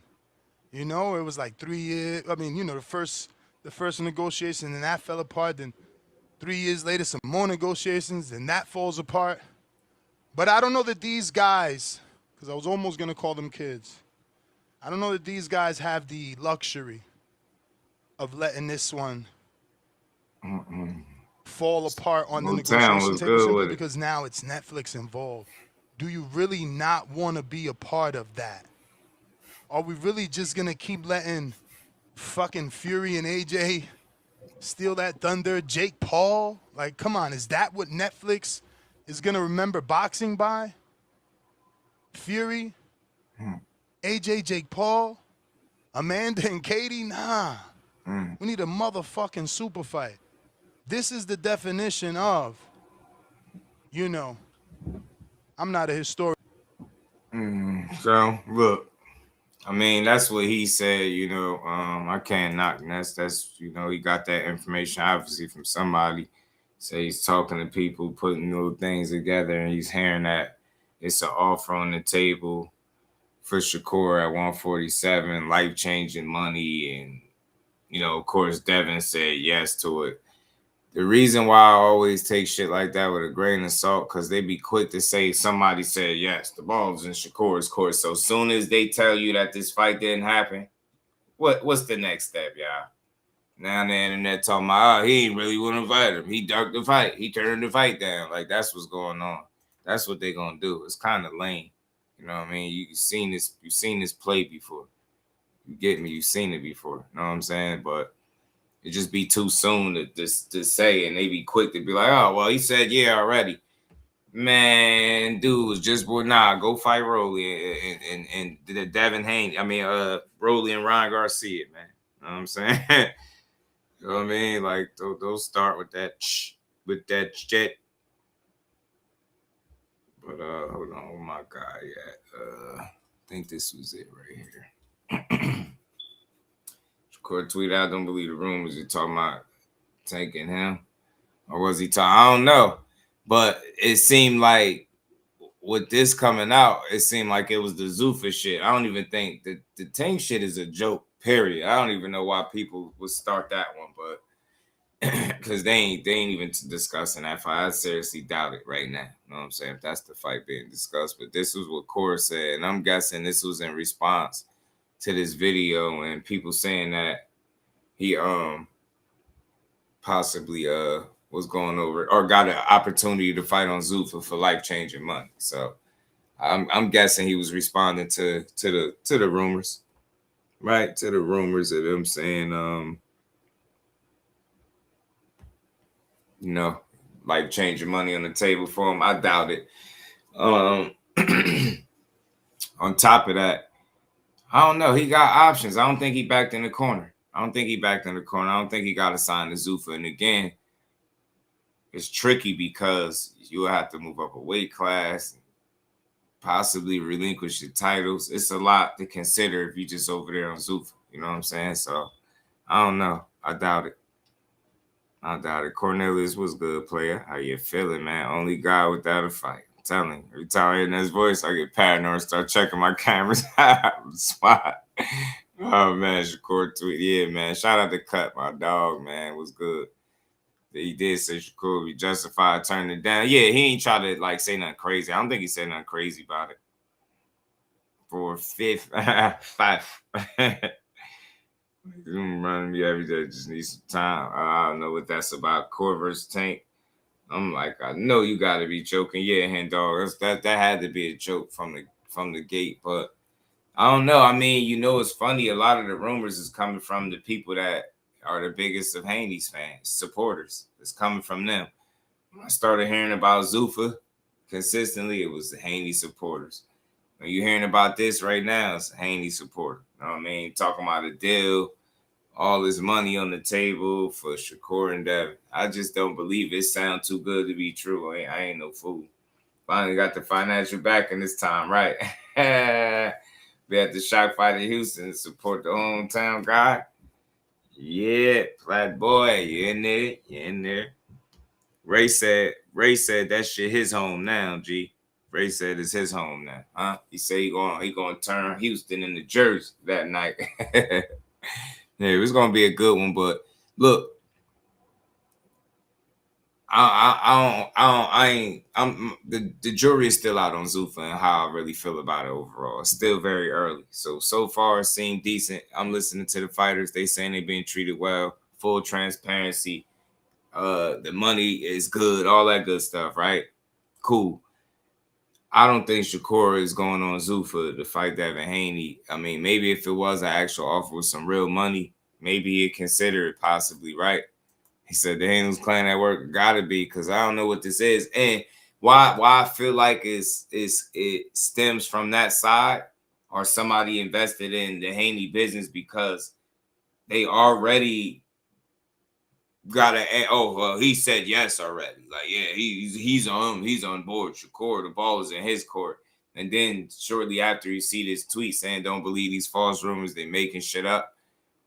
I mean, and look, when you say rumor, look, he talking about that. He could be talking about detention. I think he talking about all of it. I don't think none of it is factual right now. I don't think none of it is factual. So maybe this could be him trying to keep shit close to the vest by not letting people know his next move, because he said his next move gonna be his best move type deal. So I don't know.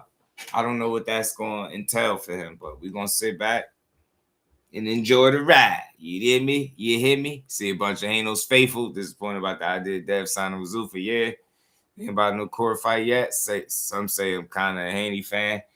I don't know, man. Y'all just I don't know, man. But Shakur not the one with fights falling out.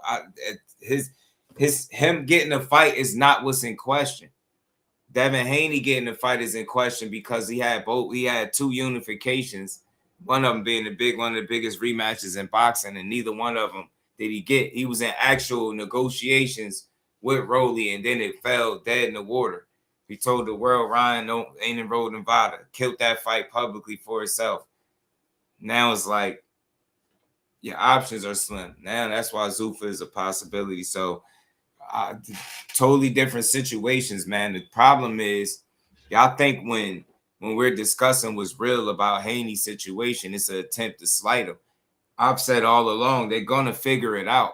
I know they will, but it's probably going to be a situation that most people didn't see coming right away, right? Some people would say they seen the ZUFFA being a landing spot, but not everybody, right? They're going to figure it out. Yeah, undefeated 3-division world champion, bro. He's going to figure out. He's going to get a fight for himself, but he might have to make some concessions to get it. And we're going to talk about that too in a second, man. But look, him and Shakur be a good fight. It'll leave no doubt. It'll be 147 where Devin is comfortable at. And it wouldn't be no excuses. But I'm willing to bet that Core probably seen and heard that same shit. And he's just letting it be known. Look, they making shit up. That it ain't true. That ain't what's going on right now. I ain't talked to ZUFFA. I don't know nothing about ZUFFA. Ain't no life-changing money offer for me and none of that. So I'm just going to leave it there. I think he shot that down. Well done, Core. That's how you get on top of it. You know what I mean? Get on top of it. Shoot it down. But trust and believe, the minute he go to 47, Devin, if you're there, it's up, G. It's up. Let's keep rolling, though. Let's keep rolling. We ain't done. We ain't done.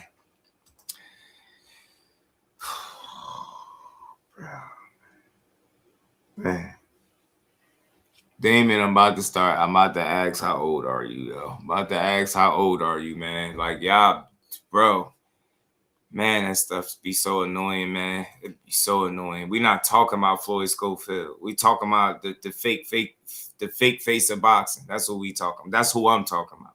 The fake face of boxing. We're not talking about Floyd Schofield. When it was time to talk about Floyd Schofield, I did it. You got to put your pom-poms down, man. Put your shirt back on, man. You dig? Chill out. I don't get it. That's why y'all Haney fans. This is exactly why. Cause y'all defensive when you don't need to be. You could tell the truth. You could say, yo, Devin Haney landed 70 punches in his last fight. They can be like, but come on, but Shakur landed 65 against De Los Santos. Like, shut up, bro. Just relax, man. You be defending him when he don't need to be defended. The fuck? The fight fell out with Rolly. The problem is he tried to expose the PBC. They're not learning from their mistakes. Instead, they're repeating them. Stop trying to do the business on social media. Stop trying to out the same people that you expect to throw you a bone. Business 101. Don't shit on the very same people that you want to come to your aid. Mr. Boss Man, DHP. I'm sick of this. Put the pom-poms down, bro. His fight fell out with Rolly because of him. Every time somebody asks DHP to be more than a fucking letterhead, it never happens. They ain't never offered or made a fight ever, bro. Never, never, never. You got to start acting like it. You need to start acting like it. Because I'm 39. I'll be 40 on Monday, I think it is. You need to start acting like it, bro. Put the pom-poms down, put your shirt back on, chill out. You get what I'm saying? Like, stop thinking that everything somebody say about Haney is an attempt to diss him. You justify, well, come on, well, this one and that one. No, we talking about your favorite fighter right now, okay? His fight fell out with Rolly because they're not who they say they are. They're the bosses and all that shit. But DHP is nothing more than a letterhead. That's what it is. When it's time to make a fight, they never put up the money. We know this. The one fighter that they did have, Amari Jones, is now gone. Where is he at? Is he on Matchroom? I think he might be over there. But that's my point. That's not me dissing him. This is the reality. That fight fell apart because he couldn't get the money he want. I ain't say he ducked. I ain't say he's scared. He running. None of that. The fight fell out because he's looking for a guarantee that the PBC is not willing to give him because they don't do business that way. So as a result, what happened? Negotiations stalled and the fight fell out. You get what I'm saying? I'm not saying he ducking, but you move on. He wasn't able to get the deal that he was looking for, right? I respect it. I don't expect that man to get in the ring if he ain't getting paid accordingly. That's it. That's all. But at the end of the day, then the Ryan fight, again, answer me this. Why would he tell the whole world that Ryan's not enrolled in VADA and he not enrolled in VADA neither? That's the reason he's saying the fight is not happening, because Ryan don't want to do VADA. He was just saying if he just got tested for the Mario Barrios fight. It's like it's bullshit. So there you go. The fights get killed. This is what I'm saying. I'm not dissing him. I'm just saying this is what probably led to ZUFFA being a landing spot. PBC obviously don't do business to his liking, so he going elsewhere. He like, bro, I'm not accepting no guarantee. And clearly, he not willing to put up the money himself, or DHP ain't willing to put up the money. So what happens? The fight falls by the wayside.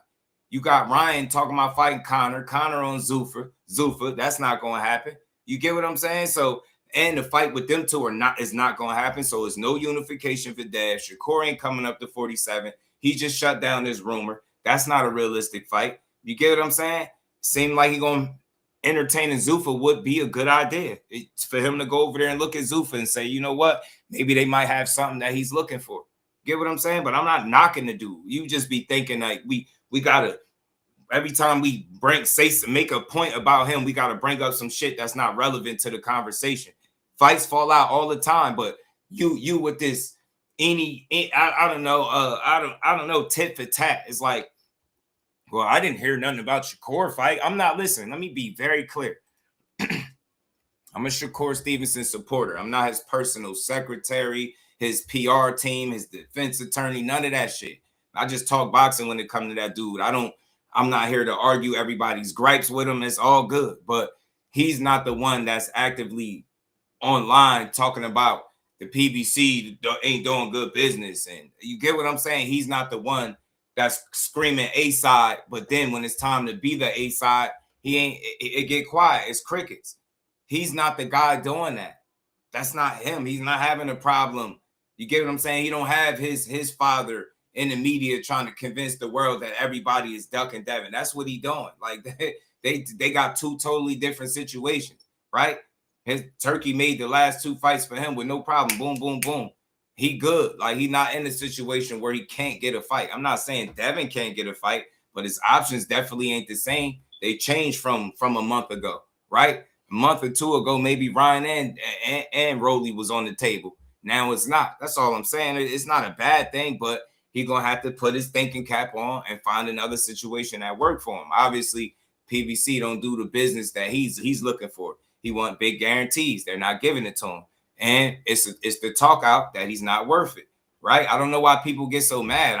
I don't care if people tell me Shakur Stevenson ain't worth this and that. I don't give a damn, bro. I just focus on the facts. The fact of the matter is, Devin Haney is one of the best boxers in the world. He's still undefeated. He's a whole champion. And for that reason, he's going to find an opportunity. It just probably not going to be the one he initially thought. Maybe maybe it ain't going to be the situation we all thought he was going to be in. You get me? I thought he was going to get one of the two unifications, but now you fast forward to today, he can't get the money. But like I said, where they make the mistake at is you go on social media and you tell the business, right?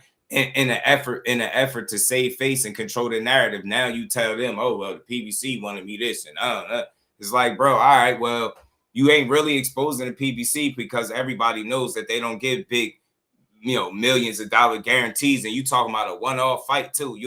They not in business with you. Nobody is gonna go to bat and lose the money on you.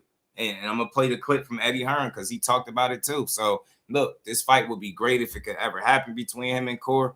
But I always thought I take it with a grain of salt, man. I think they just like using his name, bro. I think they like using his name. They literally look, and let me be blunt, man. I rock with Dev and I support him. I just don't support the narratives of the way they go about doing things. Look, shut up about fighting Shakur Stevenson, bro. Because if this was anybody else, let Tank Davis be telling, yeah, I'm going there. Let Tank be a guy that keep calling out dudes that's a weight class or two below him. They'd be throwing a fit, bro. But it's perfectly fine. After Shakur said, I'm not going to 47, y'all keep coming up with false narratives about fake offers about, ZUFFA offering him money to fight Shakur or fight Devin at 47. Then he just say he ain't going there, and y'all still using his name. He being very clear with these idiots. They just don't get it. You're not fighting them, bro. Fight somebody in your weight class. Boss man, Mr. A-side, Mr. I could be fighting at 154 right now. Go fight one of them dudes then. Go fight him. Stop calling Shakur out. He told you one fighter's at 135 and 140. Come get your issue. Why is the 147 pounder that's going to be a light heavyweight on fight night keep calling him out? Why? Sound like clout chasing to me, right? Man, stop calling that man name. He said he not going there. Focus on your division. Focus on your division. Only dude that y'all completely cool with him focusing on a guy that really is 2 weight classes below him. He had one fight at 40. Legit, he 2 weight classes below him, and y'all don't see the issue with that. Find you another fight, man. Keep using that man name. You're not trying to fight him. Stop it.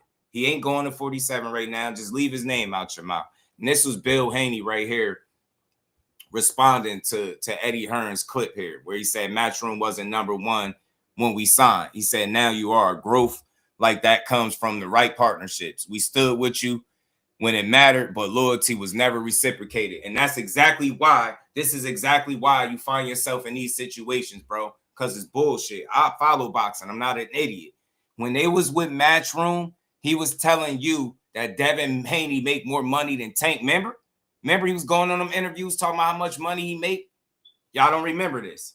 Y'all don't remember when he was doing business with Eddie Hearn, how much money Bill was running around saying he make, and he get paid more than Tank and all. Remember that shit?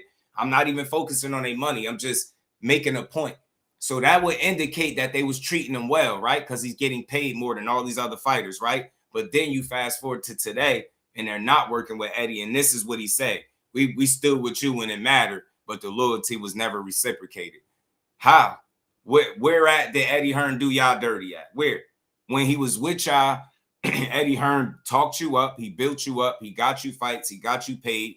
What was the issue? And then you moved on like you do with everybody else. You take a couple, you sign on for a few fights, you get those fights out the way, you fulfill your contractual obligation, and you move on.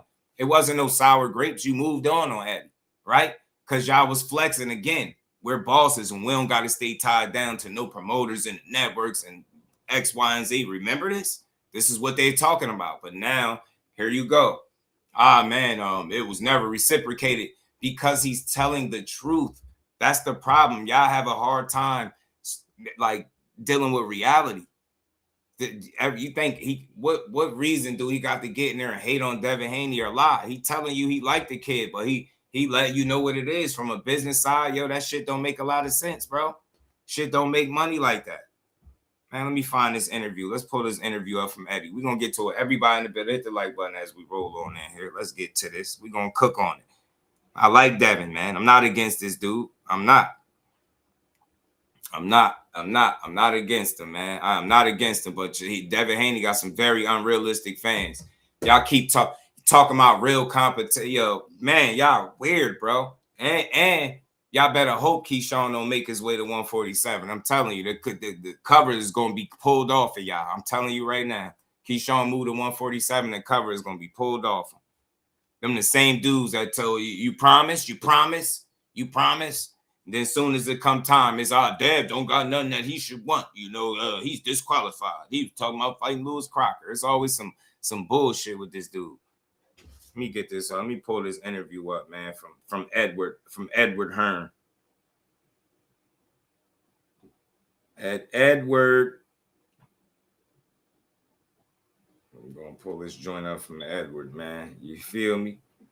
What is IFL TV interview at, man? Let me get this joint. This is the one right here. I believe this is it. We're gonna get to this, man. That the problem, man. Y'all think every time somebody speak on Devin, it's with like ill intent. I know he got some people that seem like they be taking shots at him and tearing him down, but I ain't one of those people. I just tell it how it is, man. And you get to this situation by burning bridges and overplaying your hand. You've sold the boss angle, the independent boss angle, all the way to the point now where you have to stand on it. They've seen you for 30 plus fights. They've seen what you're able to generate. You get what I'm saying? Matching it with what you make and what you're asking for. And they're saying the math doesn't add up. Don't be mad at me. The people that work with him is saying this. It's not just Eddie. You've heard this from multiple different people saying the same thing. It's not that big a deal. At the end of the day, everybody ain't gonna be this big ass star, but as long as you can go out there and win fights, it doesn't matter, bro. And get paid, it don't matter. And that's what Devin's been doing. Despite them saying he's chinny, he's pillow fisted, they don't like his style, you know. All he do is jab and hold and this and that, but he's still getting paid, still winning, still being accomplished. It's still a lot of substance there, man.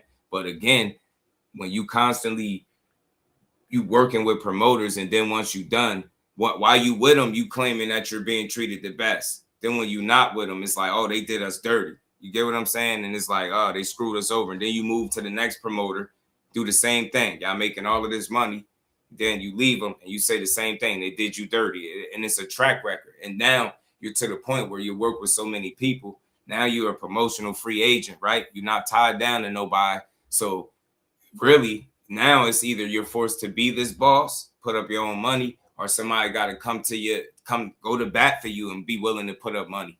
And like Eddie Hearn said, you got to be willing to lose. Like, you got to be really willing to lose money at this point. You get what I'm saying? It's crazy, like how y'all see boxing. Y'all really like these dudes be so unrealistic when it comes to Devin Haney, bro. Y'all only see shit one way. I really don't see the picture the way it's supposed to be seen. But like, we gonna get to it. I'm not against them. I'm just telling you what it is. Like, think about it. If what I'm saying ain't true, where is the offers at? Is it any kind of bidding war? Is it anybody that's like, yo, come over here with us? Is it anybody actively like, yo, I want him on my team, right? Is it anybody? Anybody doing that? Nope. What was his last two fights? Turkey, right? So, no, might be safe to say if Turk ain't facilitating the offers, it's kind of dry. That's what it's looking like, because he the only one that don't care about you signing on for multiple fight deals, and he seems that he don't give a damn about that. So gonna have to go with the Turk, man. Turk gonna have to you get me? Turk gonna have to and y'all just gonna keep saying the same dumbass shit over and over. That's why y'all hit y'all heads on the wall, because y'all think everything somebody say is nobody's telling the truth. Everybody's lying on Devin. Not my Dev. Not my Dev. Not my Dev. Not my Dev.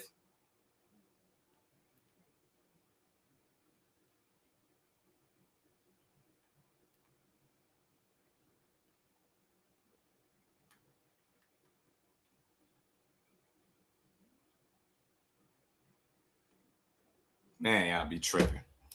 And it ain't about to be, it don't got to be the gospel. He worked with him. That's the thing.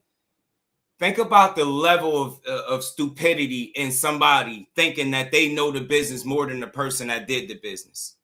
He worked with him. He would know. And he told y'all what it was a long time ago. Now nobody wants to believe it. But you're watching it. What happened with the Sandor Martin fight? Nobody wanted to bid on it.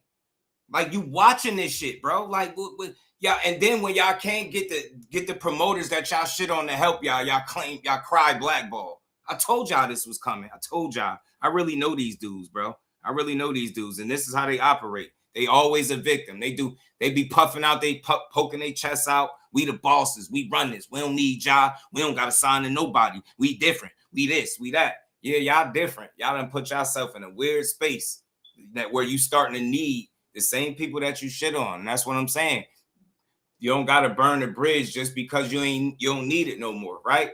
If a partnership is done, a deal is done, you can move on without the extra shit. You stop going in the media and shitting on the promoters and then thinking they're supposed to pay you $4, $5, $6 million guaranteed up front. They're not gonna do it, especially for a fight between you and Rolly. That's probably not the biggest fight. You get me? Got to be realistic, man. Let's go. Once we sign up real quick, man. Shout out to Big Dog Willie, my dog, man. He said Bill Haney talking sign out of fights, claiming he's the most dug human being in the galaxy, is getting old. A-side this, A-side that. Just be honest. That's all we trying to say, man. If you were truly the A-side that his dad is proclaiming, you wouldn't be in this situation where people are not willing to pay you. If you were worth the money, they would do it. What did David Benavidez say yesterday in the interview? He's sitting down. He got good relationships with these promoters. That's the opposite of what y'all doing. What makes y'all any different? David Benavidez got a style that people like. You get what I'm saying? Entertaining, right? He got the right attitude. He's fighting. He's winning. Devin Haney's doing all them same things, but the difference is they knock him for his style and shit like that. Style ain't the most pleasing, right? David Benavidez happens to be more of a draw, right? He giving you more of what you want. But the difference, and he still choose to have good, open working relationships with the promoters because you know you need those guys. Even with him planning on going into the same space that Devin Haney is in, I guarantee you he's not going to have the same problem. Why? Because he made sure he had good relationships. It helps that his style is pleasing, a fan-friendly style. You get what I'm saying? He got the right kind of attitude. It's easy to get behind what David Benavidez is selling. So when he move into that free agency kind of space, watch how he still maintain and still be able to get fights because he not getting in his way. And he don't have nobody getting in his way for him. I'm trying to tell y'all, I ain't shitting on dude. I know what I'm watching. I'm assuming like these promoters see these interviews and hear these different things that you're saying. So again, like Eddie Hearn is saying, because he is a promoter, he did business with you. If you're signed on to him, he's willing to take the hit. If you're not, he's not willing to lose the money. And that's what he was saying. Shout out to Big Dog Willie. Appreciate the love. They just got to be honest. That's all it is, man. Be honest with yourselves. That agreement, it's over to them in terms of the staging. Like I said, we'll be promoting July. I would think the November fight or whatever it will probably be promoted by Seller, because obviously you got Matchroom and you got Gold Star and Frank Warren and Tyson Fury. So I don't think Tyson Fury is going to want Matchroom to promote the event, and AJ's not going to want Tyson Fury's team to promote the event. But that's it. But we haven't signed yet. Will it land on DAZN? I think the first fight will, yeah, and the second fight I think could possibly land on Netflix. But again, conversations for His Excellency. Like once we get in that position, and you know we have an agreement with DAZN moving forward. They're our exclusive partners. They're AJ's exclusive partners. But these is conversations that will be had as we finalise the agreement in terms of our exclusivity with DAZN to make sure everyone's happy, like we did with the Jake Paul fight. So you're in Las Vegas. You're in Dana's backyard. Are you going to reach out to him again like last time? No, I don't think so. I heard him actually say something, right? He said he's put on more events than all the rest of the promoters combined. He was talking about boxing. And he said, I mean, like, I just find the whole thing, like, I mean, it's a bit like Trump, really. But, like, how can no journalist, right? This is what Dana White said. I've done more fights. I've done more than double the fights of all the promoters combined so far. And this is why boxing is so far. I'm like, has no journo got the balls just to go, excuse me, Mr. White, just a question. You've done 5 shows. My bad, y'all. Shout out to Son of God, man. What's good, homie? How you feeling, bro? Everything boxing in the building. They already started Shakur scared and ducking Dev, y'all, off a fake rumor that ZUFFA was trying to make Shakur versus Dev on Netflix. Facts. These lies out of control. And that's and at this point, ETB, I gotta call it out. They gotta stop clout chasing off his name. He 2 weight classes below y'all for real, if you want to be honest. You get me? Because having 1 weight class at the, 1 fight at the weight class don't make you a legit 40 pounder. He really, you get what I'm saying? We all know he a lightweight for real. And that's the guy you keep attaching your name to. Get the hell out of here, man. Go fight somebody in your weight class. Y'all starting to piss me off. I don't want to hear about no more Devin and Shakur, nothing. They don't want to fight. Bill Haney know about that gap, and as a result, they ain't trying to fight him at all, man. Go do what y'all doing. Go fight one of them welterweights. Or better yet, go up to 54 like you said. Go have fun, because right now it's getting pathetic that y'all keep attaching y'all name to a guy that's at a smaller weight class where you got unifications right in front of you. Get the hell out of here. And you can't trust him, because the last time he fake tried to do business with you was a take it or leave it offer. Why even waste your time, man? You know the only way you get in the ring if he get everything his way. If he got to be real and negotiate, this is the same dude that ain't want to meet you in the middle. Now you're supposed to come up to 147. He had 1 fight at the weight class, the same way Shakur had 1 fight at 140. He's not a 40 pounder for real, and that dude ain't a 47 pounder just yet. He had 1 fight there, but don't want to meet in the middle. Now all of a sudden I got to come up and fight you because you're messed up. Or let me say this, you wasn't able to put together either one of these unification fights for yourself, man. Get out of here. Now it's Shakur now, right? Get out of here. Stop using his name, man. You're using his name and don't really want to fight him. ZUFFA won 1 fight, Devin versus Ryan. That's it. They probably do. Yeah, man. The fact of the matter is none of these dudes really ever ducked none of them. Devin ain't never ducked none of these dudes, bro. He ain't no duck. He ain't no duck. It's just the narratives that come out of that camp. He ain't no duck. They just be full of shit. Like they justify him calling out dudes as a weight class or 2 lower than them, and it's perfectly fine. Like, just keep doing it. Yeah, we're going to keep talking about how we're going to fight him. Shut up. Y'all not fighting shit. Y'all better fight Eddie Hearn for the shit that he put out about y'all right here, man. Eddie, let's go, man. Let's keep going, because we're going to talk at the Apex. Eddie Hearn's done 10 already, which is actually double the amount of shows you've done. But you're saying you've done more than double everybody combined, yet you've only done 5? Like, it's such a bizarre comment to make. I can't believe people don't go. Like, when he has his UFC show this weekend, is there a UFC show this weekend? I don't even know. Yeah, there is. Yeah. Someone said, excuse me, you made a comment last week where you said you've done more fights combined than any other boxing promoter together. Could you? But Eddie Hearn's done 10. That's double what you've done. And by the way, Eddie Hearn's actually got 9 in the next 9 weeks in 5 different countries. Like, I just, jeez. But you think Bill behind all these rumors? He knows these weird Devin channels will push any narrative. He tells them behind the scenes, right? Like, my thing is, like, y'all willing to try to put Shakur in. They already starting the narrative.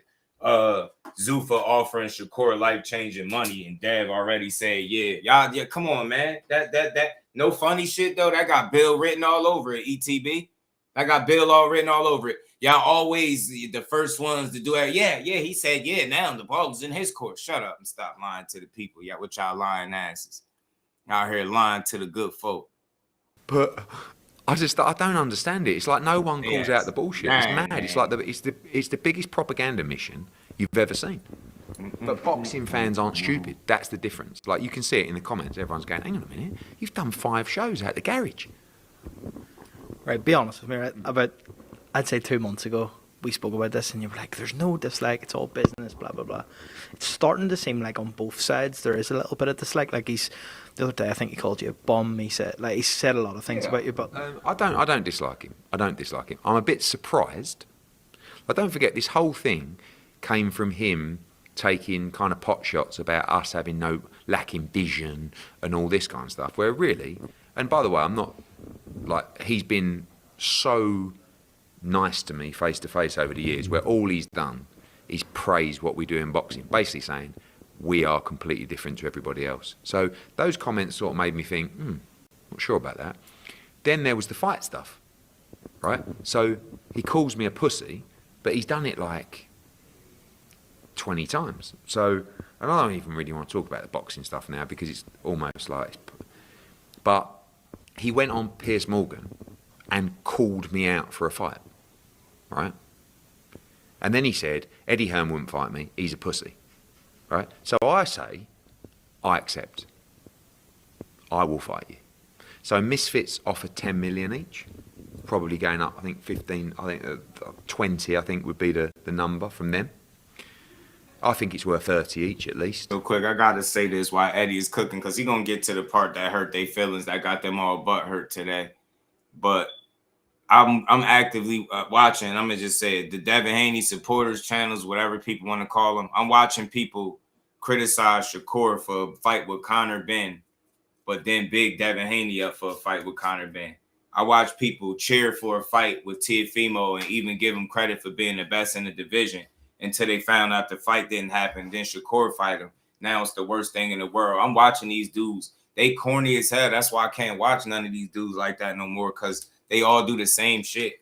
They get up here and just lie for the fighter. It's like these dudes' integrity be compromised just to have a conversation. They got to lie to have a conversation about their favorite fighter. They're very dishonest people nowadays, man.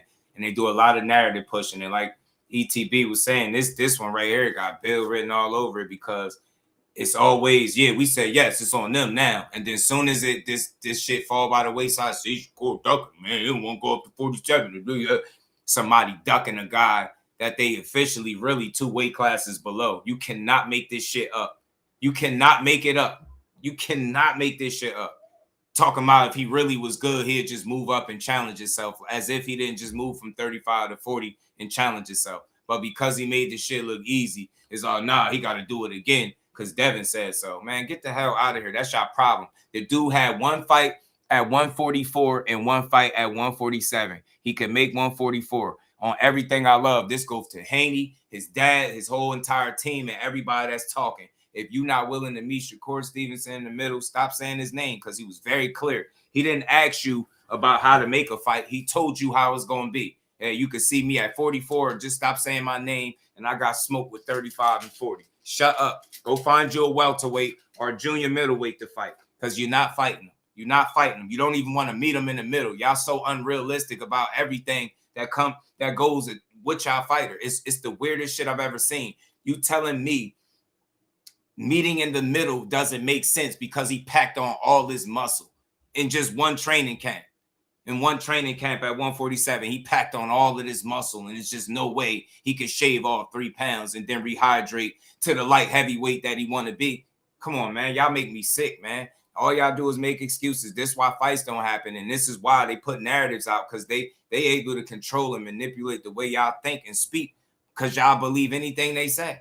Anything. Notice I ain't said nothing bad about him as a fighter. It's just the shit that comes from that camp that I know is full of shit. It's cap, as the young kids call it. Ain't that what y'all say, cap? That's what that shit is. It's cap. It be lies. Straight up lies. Don't you focus on your weight class. I ain't never seen no shit like this, bro. And then as soon as he open his mouth in the interview and say something about 144, y'all gonna say, oh, why you using his name? No, why he keep talking about fighting Shakur? Why y'all even mentioning this? Y'all know this shit ain't true. Y'all don't want to fight that dude. Come on, man. And then who's like, just imagine how it would be to negotiate with him when you actually got a chance to beat him. Come on, man. They already showed you they don't really want to negotiate with him. It's their way or the highway when it comes to Shakur. They're not even realistic. They'll negotiate with Jojo Diaz, Loma, and everybody else in the world. They'll negotiate with all them dudes just fine. Let Shakur Stevenson want to negotiate. Man, you don't bring nothing to the table. You don't bring anything to the table. Let's get your asses out of here, man. I rock with them. That they got to stop. Stop calling out smaller fighters and justifying it like a dude got to move up because you big as hell. Because you really could be a weight class or 2 up from where you at right now. He got to come and oblige you. You don't want to meet in the middle, then you don't want to fight. And I think them as a team, they all need to stop talking about it. And I'm putting it out there. I rock with that through and through. But he ain't beating no Shakur Stevenson, never. That's why they keep keeping this shit going. As soon as they get, you telling me, same dude that didn't want to do a face-off when he got in the ring with him, He did the same shit to Loma. Loma gave him the face-off. Loma wins a fight. Dev gets right in the ring with him right after the fight. Shakur does the same thing Dev did to Loma, and he ducks about the ring. You ain't even want to face off, but now you want to fight him? Sure you do, because you 2 weight classes away, just like Wally Moses said, man. I told y'all, he been pulled the covers up off of them with that. You know, as soon as they got the 2 weight classes above, now his name on hit lists and shit. Come on, man. But y'all's in the same weight classes. You ain't even want to look at the man. But you going to put his name on the hit list when you're 2 weight classes up. Crazy work, man. Shout out to Big Dog Willie. Appreciate the love. Said Justice Shakur and his fans are used to the Haney. I swear they are. I swear they got to be. But this shit, you know, and look, not too many people going to have this conversation without dogging Haney. I ain't dogging him. I'm strictly talking about narratives, not him as a fighter. None of that. It's just they be on bullshit. Come on, man. Don't want to meet in the middle. You had 1 fight there, 1 fight there. Man, go ahead and fight that man or shut up. You don't want that shit. Go ahead, Eddie. Talk to us, Eddie. But anyway, forget the money. Like, you called me a pussy. You said I can't fight for shit, whatever you want to say. So I accept the fight with you. Okay? Then he like sticks it in reverse and goes backwards and goes, oh yeah, no, we're bums. How can you even say that we should be in a main event fight? What? We'd have to be in the prelims. What? I'm 57. I struggle to get out of the bed in the morning. It's like, what the fuck? You just called me a pussy and challenged me to a fight and said, no, I'm in. But I'm not. Like, his bum's gone completely. I mean, hey, Beezy was good. Last I heard, Bloomingdale's a bit like that extra order for pants for Dana White, or undercrackers or whatever they call them. If he walked past you in Las Vegas on the street, would there be a cordial interaction? I think there would be from me. I've absolutely. It's all fair cop. He's never said anything like personal. It's just it's business. I understand it. But there go 100% Blue. What's good with it, homie? I swear they go straight. They go straight to the media and start playing games. They look for the media to do all they fighting for them, just like they did last time. All they do is justify BS, man. BS. We know when you want to make fights, how they get made, bro. You know what I'm saying? Y'all negotiate with people. Y'all be reasonable with people. And when it come to that Brick City native, it's like, man, nah, we gotta try to get the ups on him. Nah. Meet him in the middle or shut up. Especially after he just moved up another weight class. Now he willing to go up a few more pounds, which is really low-key. 44 is pretty much welterweight. Still don't want to do it. That fight ain't going to happen because it's one side that want everything their way. That man told you what it was, meet in the middle. They like, nah, man. Nah, he put on all his muscle. Debo, he got all his muscle. You see him? He got all his muscle. He only had 1 training camp, but he put on all his muscle. Nah, he can't go back to 44. He said he was eating burgers and steaks to make 44. I'm tired of y'all. Tired of y'all shit. All y'all do is put y'all foot in y'all mouth. And then when somebody asks you to stand on the shit that you putting out, you don't do it. Get out of here, man. Stop calling Shakur name, man. I'm telling y'all now, that fight, before the Ryan fight, it was more 50-50. Now, that shit a little different. Say what you want. I don't give a damn what you say. I know that's not 100% the fighter that I watched for years, but let's keep rolling. But the fight stuff was just a little bit different. You're literally like, as a man, if you call someone a pussy and you call them out. But like, switch it right. Say it was Ben Shalom called you a pussy or a bum and all this conversation you and Dana have had. I think if you seen him in person, you'd stick it on. No, I would just. But Ben's just strange. Like, I couldn't punch Ben. Like, that's just not fair. But Ben's like the kind of bloke come up to you and sort of give you an awkward cuddle and stuff like that. But I'm just responding to, and obviously we've had loads of offers and approaches. I've not been instigating the offers. I've not emailed Dana White offering him 30 million for a fight. These are people that have been coming to us, making us offers. We wouldn't work with anybody else. We'd do it ourselves. We'd do it. It'd be a ZUFFA Matchroom Co-Pro. Stick all the money in the pot. Listen, I'll even be generous. I'll give him 50-50. And we'd make an absolute fortune, and it would be a huge event. Forget, we're bums. No, it would be epic.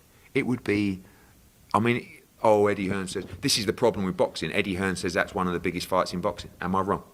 Imagine you got chinned, though. Your life would be over. Like. He's probably, how many times I've said to you, he's probably the favourite. Yeah? Because he said, I was slow as shit on the speedball. He must be unbelievable. Eddie Hill's 2-0 by way of, though. 4-0 Iceman. But listen, I can't really fight. but I'd do it. I think it would be unbelievable. Do you know what AJ said the other day? Because I said, I want to go out to camp in Valencia and I'll do it properly. And he was like, come out, start training. I said, I haven't really got time. But if I did that, I would do it. And he was like, would you do it? Would you do it? I said, to me, life's all about just ticking boxes of just unbelievable experiences. And what I would love to do more than anything is the training camp. And imagine the buzz of walking out, like especially where I can't really fight. So it's not like... What would the ring walk be?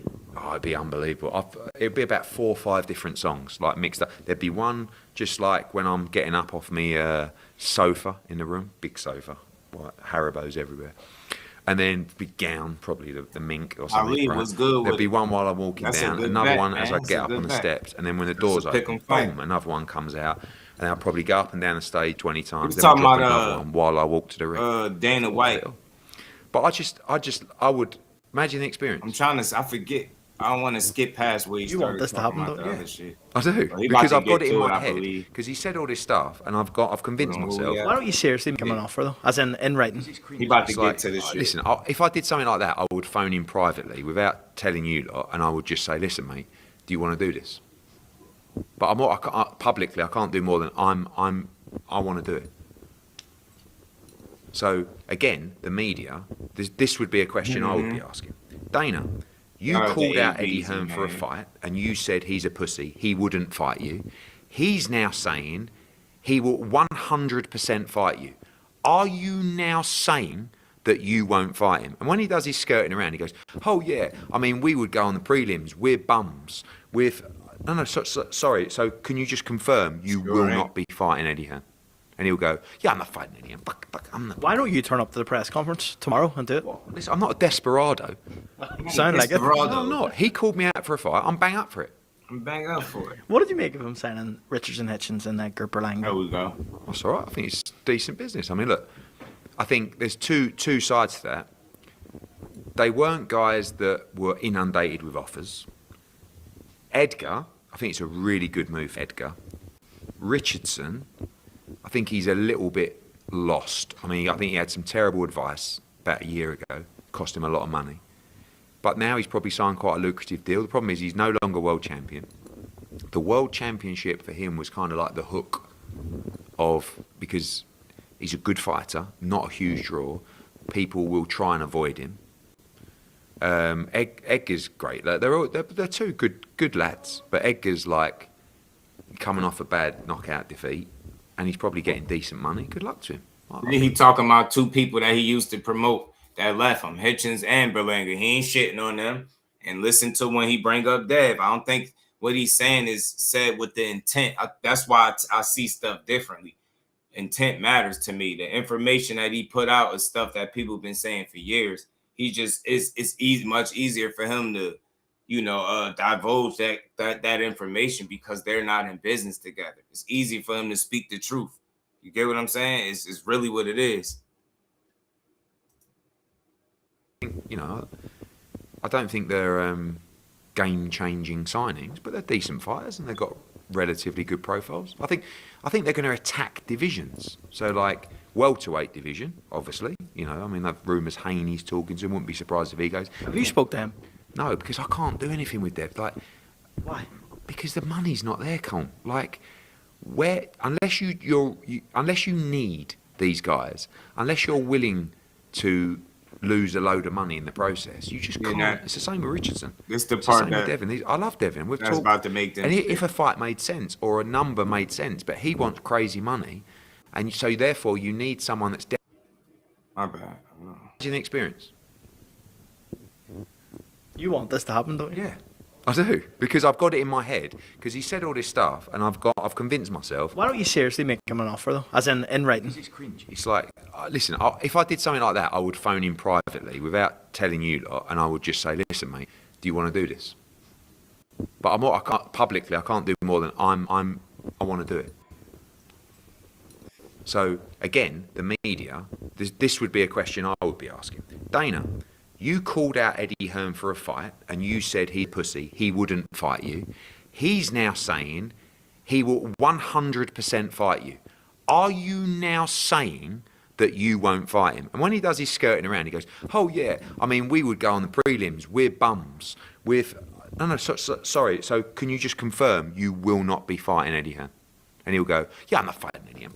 I'm not. Why don't you turn up to the press conference tomorrow and do it? I don't really like talking about their money much. I really don't. That $3 million to fight stuff is something that Shakur been accustomed to, and he made it past that.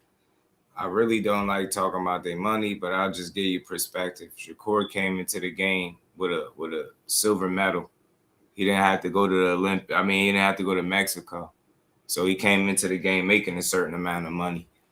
The difference between Shakur and Devin, y'all will brag about money and it don't even be true. See, for instance, you just say he's paying more than Dev and Tank. Shakur been making $3 million a fight, bro. That's been known years ago. Years ago, he's been elevated past that. I don't even care about that type of stuff because there's no relevance. He got paid when he was with these people because he was in business with them, right? He 2-3 fight deals. Yeah, they're gonna pay him. He said it. He's willing to take the hit because Devin is in business with him. That's his guy. But when you're not with me, I'm gonna tell the truth. You get me? Your fights don't generate the most money, right? You've seen it from Devin himself. He said he made more than $30 million to fight Ryan, and then got on Twitter and told everybody that Oscar De La Hoya didn't pay him his money, and that they got no back end. You forgot that? So that was all him telling that lie. We all know he didn't make no $30 million to fight no Ryan, or more than $30 million to fight Ryan, but that's what he said. You get what I'm saying? So they be digging themselves in the hole. The difference is Shakur don't sit up and do this. Do you hear him talking about not being able to get the money he want? Name the fight. Name the fight. I mean, you probably hate to hear what they just paid him to fight T.O. You probably hate that. You get me? But let's keep going. Listen, I'm not a desperado. Not a desperado. No, I'm not. He called me out for a fight. I'm bang up for it. What did you make of him signing Richards and Hitchens and Edgar Berlanga? That's all right. I think it's decent business. I mean, look, I think there's two sides to that. They weren't guys that were inundated with offers. Edgar, I think it's a really good move for Edgar. Richardson, I think he's a little bit lost. I mean, I think he had some terrible advice about a year ago. Cost him a lot of money. But now he's probably signed quite a lucrative deal. The problem is he's no longer world champion. The world championship for him was kind of like the hook because he's a good fighter, not a huge draw. People will try and avoid him. Edgar's great. They're two good lads, but Edgar's like coming off a bad knockout defeat, and he's probably getting decent money. Good luck to him. I think I don't think they're game-changing signings, but they're decent fighters and they've got relatively good profiles. I think they're going to attack divisions. So like welterweight division, obviously. I mean, that rumours Haney's talking to him. Wouldn't be surprised if he goes. Have you spoke to him? No, because I can't do anything with Dev. Like, why? Because the money's not there, Con. Like, unless you need these guys, unless you're willing to lose a load of money in the process, you just can't. It's the same with Richardson. It's the same with Devin. I love Devin. We've talked, and if a fight made sense or a number made sense, but he wants crazy money, and so therefore you need someone that's desperate to overpay the marketplace, a bit like I did with him. Years ago. Yeah, but that's something you've already listen up. Put your ears on. All that damn complaining. That's why I know he ain't saying this to shit on him. He admitted to overpaying him years ago. He been said it. But the difference is he was signed on to Eddie Hearn, right? In business with him. So it made sense for him to be willing to take a hit for a guy that he in business with. Remember, he made a bunch of questionable probably decisions for Matchroom early on when he was trying to grow the app. You get what I'm saying? But he just admitted to overpaying. That's all I'm saying. Yes, that's why I said at the end of the day, Devin Haney beat the system. Y'all can sit here and try to say how overpaid he is, but y'all continue to pay him. And still to this day, he continued to get paid. But now I think the problem is you work with everybody. You have 30 plus fights where they could look at. They could see what you generate. What kind of, revenue is being generated from your fights, right? What kind of, how many asses you putting in the seats? And then they start to look at how much you're asking for up front. And that's where the problem is coming in. That's all, right? He beat the game, man. He been getting paid according to these promoters, he's been getting overpaid for years. So that's a win for Devin. You know what I'm saying? But now I think that avenue may be exhausted, and you might have to come back down to reality. And by that I mean you might have to make concessions in terms of trying to get these super big guarantees. You get what I'm saying? I don't know if that's something that these dudes is willing to do for you. That's what it seemed like. It seemed like they're not willing to do it. That's all. It's not nobody knocking you, but he just sat here and told y'all he overpaid him too. He overpaid him. Unless you're willing to lose a ton of money, like the money is not there mixed with what you're asking for. That's what people don't get. He's asking for a certain amount of money. They looking at the numbers and saying it don't add up. And then on top of that, you got to consider what you would have to pay the opponent and the entire undercard. You got to be able to justify what you're asking for. And that's why I said, like, when I say things, I don't say it to be funny. If he was the A side that they keep selling that he is, he would not be in this predicament right now. It would be somebody willing to pay him whatever it is he's asking for up front, because he would be worth the money, worth the investment. But because now you have a track record of, damn, man, he ain't the biggest draw. I ain't gonna sit up here and try to tell you don't sell no tickets. That's not my argument. But I understand where they're coming from. He's not one of the biggest draws in boxing. He's one of the more recognizable names. He gets spoke about a lot on a lot of different occasions, right? He do. He wanted to, you get what I'm saying? The top boxers in the game. There's no denying that. But that still don't mean that you generate the kind of dollars that you're asking for. That's the big problem. You know what I mean? How much he sell wouldn't come up as much, I don't think personally, if he wasn't asking for, I don't know if you want to say an astronomical amount up front. They're not willing to do it anymore. And that's what the problem is. So maybe you just got to find the people or the situation that's willing to still pay you what you want up front. I'm not against it. I hope Devin Haney makes every bit of money that he's looking to make out this sport. I'm not against that man making no money or getting fights, but we having real conversations, and that it sometimes it might be uncomfortable for one of his biggest fans, but he winning at the end of the day. We just calling it what it is. They've done business with everybody except for ZUFFA. ZUFFA is a landing spot, right? It's a clean slate. Maybe they might be willing to pay you extra, or to get to grow their platform, or to get their name out there, or to make it seem like they signing on big names. Maybe, you know what I'm saying? But I'm all for it. Go get your money. Go get the fights. You know what I'm saying? More importantly, go get the fight. So this shit is just real. You've heard this shit for years. So yeah, he's been getting paid, but now I think, like I said, it's now the rubber is meeting the road, and it's like, all right, man, we ain't doing this no more. Like, that's what it seems like. It seems like people ain't willing to do it. Maybe if it's Turkey, this is not the situation. But now we ain't talking about Turkey. We talking about PBC, somebody that seems like you don't have an open relationship with. And then on top of that, you go to social media and make them look like they're doing bad business and trying to screw you over. You think you exposing their model, but you also in the process exposing how DHP is a letterhead and not a true promotional company. Anytime you're asked to put up money, it's like we speak in another language or something. That's what being our own boss would be. Or either that, or have somebody that's willing to back you financially. And if you don't have it, then you're going to have trouble getting fights, because these same promoters that you bossed up on, that you've been poking your chest out on for all these years, you're going to expect them to throw you a life raft, and they're not going to be willing to do it. And this is what you are currently seeing right now. You could cry blackball or hating, and trying to stop them from eating. None of that shit is going to matter at the end of the day if you can't get the fights you're looking for. It's not going to matter. You know what I'm saying? It really ain't going to matter. You know what I'm saying? I'm for Devin Haney. I'm for DHP. I want to see him win. I don't care what fight he get. I want to see him get the fight he want to get, right? But again, I ain't no fool either. You know what I'm saying? I ain't no damn dummy. You know what I'm saying? So simple, man. He get paid. He get paid, and unfortunately for him, they don't give him the credit he deserves for his style, right? They knock him for his style. So when you look at that mixed with a history, a pay-per-view history, yeah, you fought on pay-per-view, but your numbers ain't justifying what you asking for, and his fans gonna keep bumping their head on the wall because they're not understanding it. Well, y'all gonna be hurt a lot more times down the line, because this shit is gonna keep happening unless you're being unrealistic. Nothing is about to change. Maybe somebody else will come to your aid and offer you an opportunity that nobody else did. And maybe that's how you eat or get the next situation going for yourself. But as it seems, these promoters that's in place, it don't seem like none of them is willing to give you whatever X amount of millions that you asking for up front in a guarantee. It just don't seem like they willing to do it, especially with certain matchups, right? I think the name got to justify what's being asked for, right? Or it's not going to happen. You know what I'm saying? That's just what it is. But now he's probably signed quite a lucrative deal. The problem is he's no longer world champion.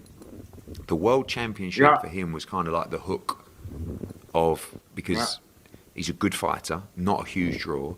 People will try and avoid him. Edgar's great. Like, they're two good lads, but Edgar's like coming off a bad knockout defeat, and he's probably getting decent money. Good luck to him. I think, you know, I don't think they're game-changing signings, but they're decent fighters and they've got relatively good profiles. I think they're going to attack divisions. So like welterweight division, obviously. You know, I mean, that rumours Haney's talking to him. Wouldn't be surprised if he goes. Have you spoke to him? No, because I can't do anything with Dev. Like, why? Because the money's not there, Con. Like, where unless you need these guys, unless you're willing to lose a load of money in the process, you just can't. It's the same with Richardson.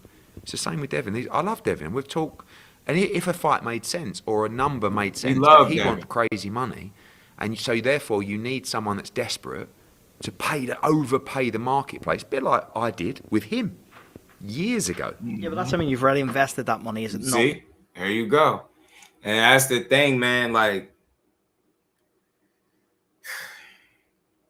I don't even know how you came up with that. Like, how do you figure that? What do Boots got? See what I be saying?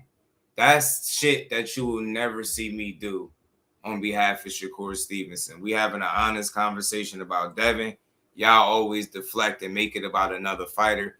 Y'all can't accept y'all reality, so y'all try to project what's y'all reality on the next fighter.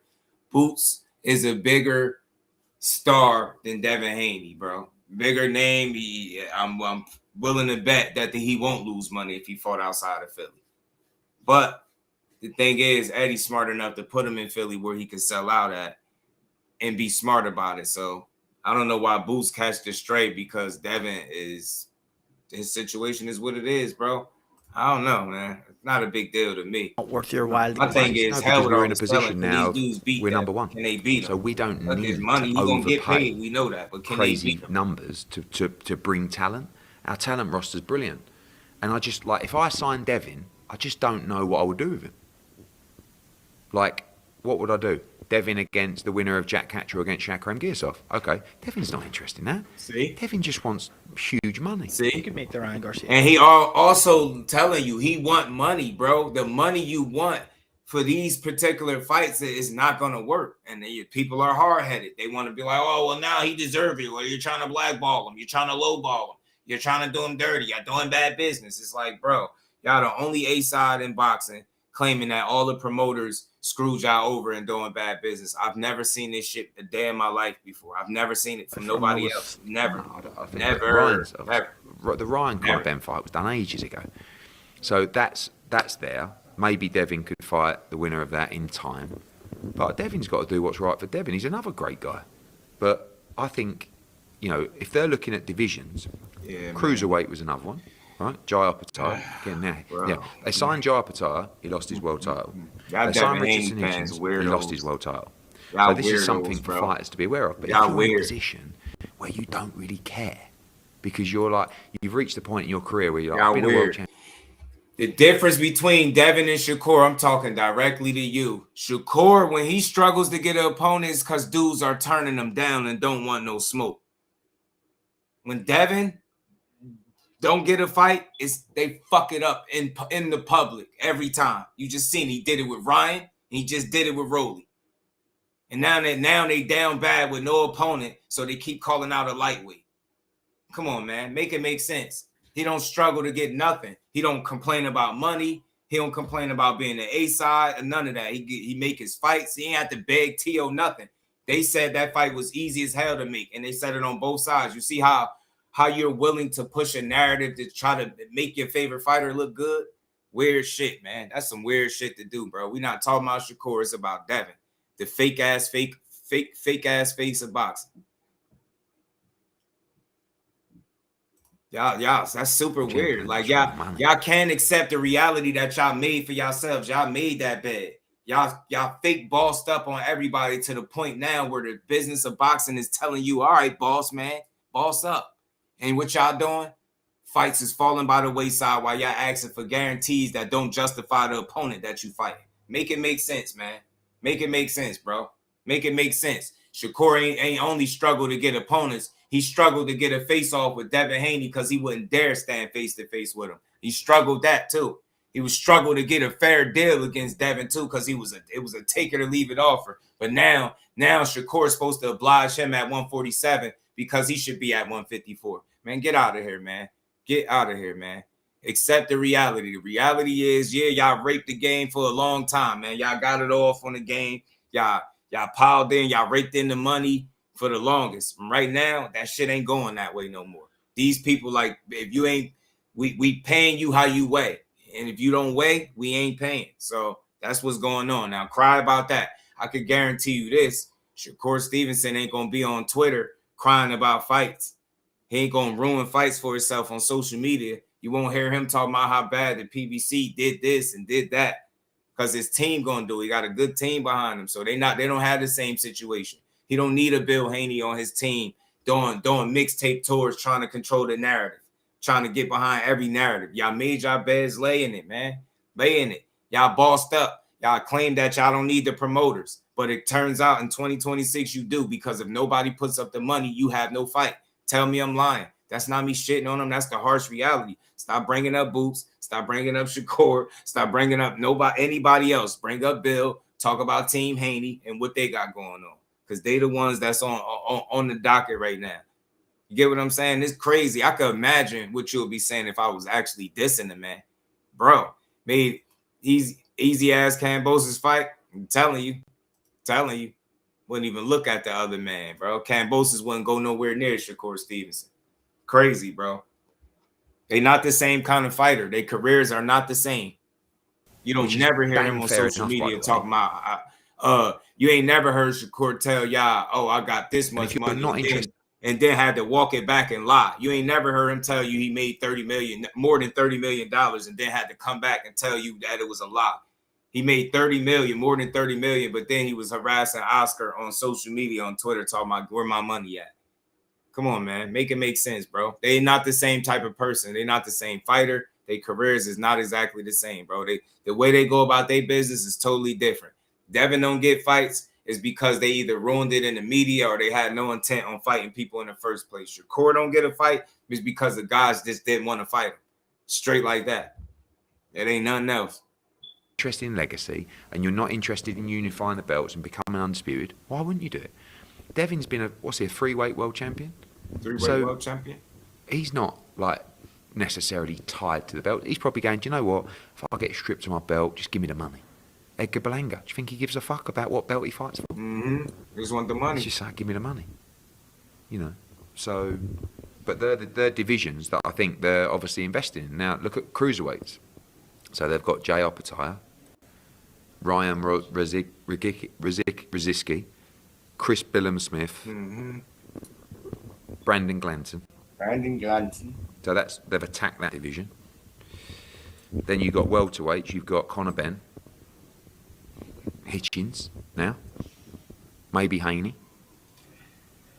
This is the thing, man. Y'all make it about black fighters. I'm looking at it from reality. Go look at Hitchens' numbers. Go see if he a big draw. Same thing with Andre. Same thing with Devin. Go look. You can really look this stuff up. You can really go look at they most significant fights, and you go find the numbers for some of them fights, and you will see. Y'all.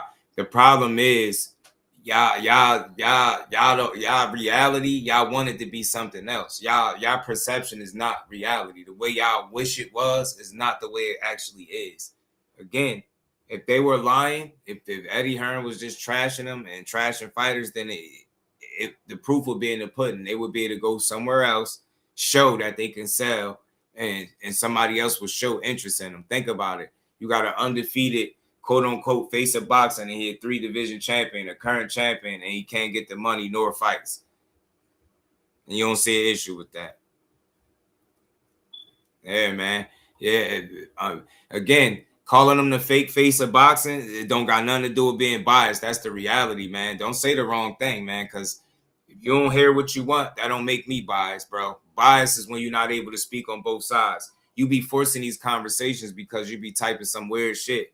The fact of the matter is he can't get the money he's looking for because he doesn't generate it. It doesn't justify it. And then with the opponent that he was looking to fight in Rolly, it doesn't make sense to give him the $4 or $5 million upfront guarantee that he wants. It's not happening. It's not happening. But guess who made more than that and didn't have to beg for it, didn't have to go on social media and cry? Guess who fucking doubled that shit in their last fight and sold out MSG?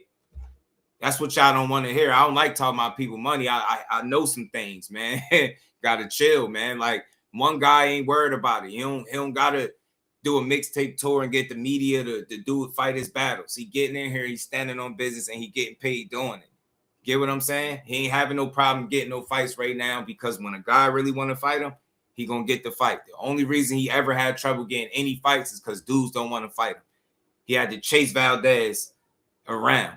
Literally pursued Williams and Payton for a minute before he got him. That's the type of shit that be going on. Not him going in the media talking about how bad the PBC do business. He could have easily shitted on the PBC when he was doing business with Frank Martin and they was about to fight. He blamed it all on Frank Martin. You see the difference between the fighters and the camps? You see the difference?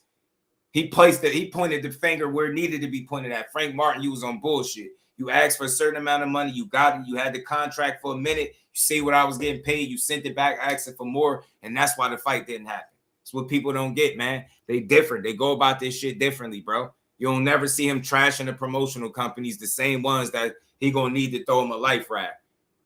Bob Arum, even the guy after turning down the extension with him, Bob Arum said he still would be willing to work with Shakur.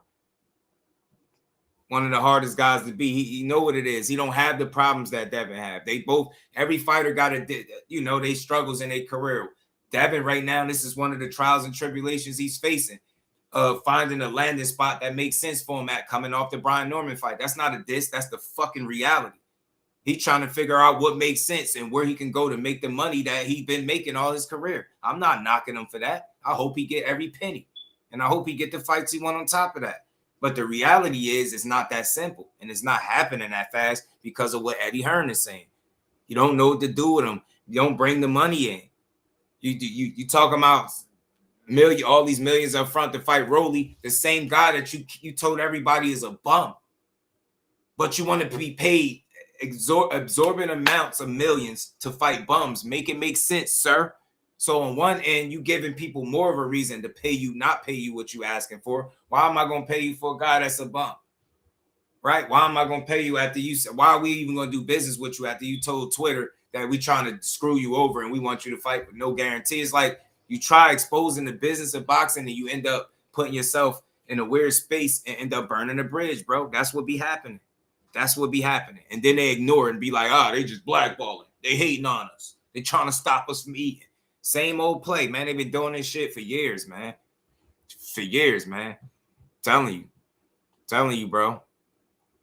Fake ass face of boxing. He is, because y'all be calling him that. Y'all keep calling him the face of boxing. But nobody that really carried that name or was looked at as a face of boxing has had any trouble making their fights in terms of and or getting paid. Name me one. None of them had that type of issue, bro. I'm going to try to, Tay. I'm going to try to. If people want me to call it, I'll call it. That's all you be thinking these conversations is about being against, I'm about to say Junto, being against Devin. Nah, it's not. It's just about speaking the real. You know what I'm saying? Or at least how I see it. You know what I mean? I feel like he's milked the game for a while. Now it's like they on to you. They caught up. The game caught up to you. Now you need to run a new play. You need a new play to run, right? Ain't no more demand all this money and then shit on the promoter after the fact that those days is over. So now you got to find a new script, a new playbook. You know what I'm saying? A new set of rules to go by.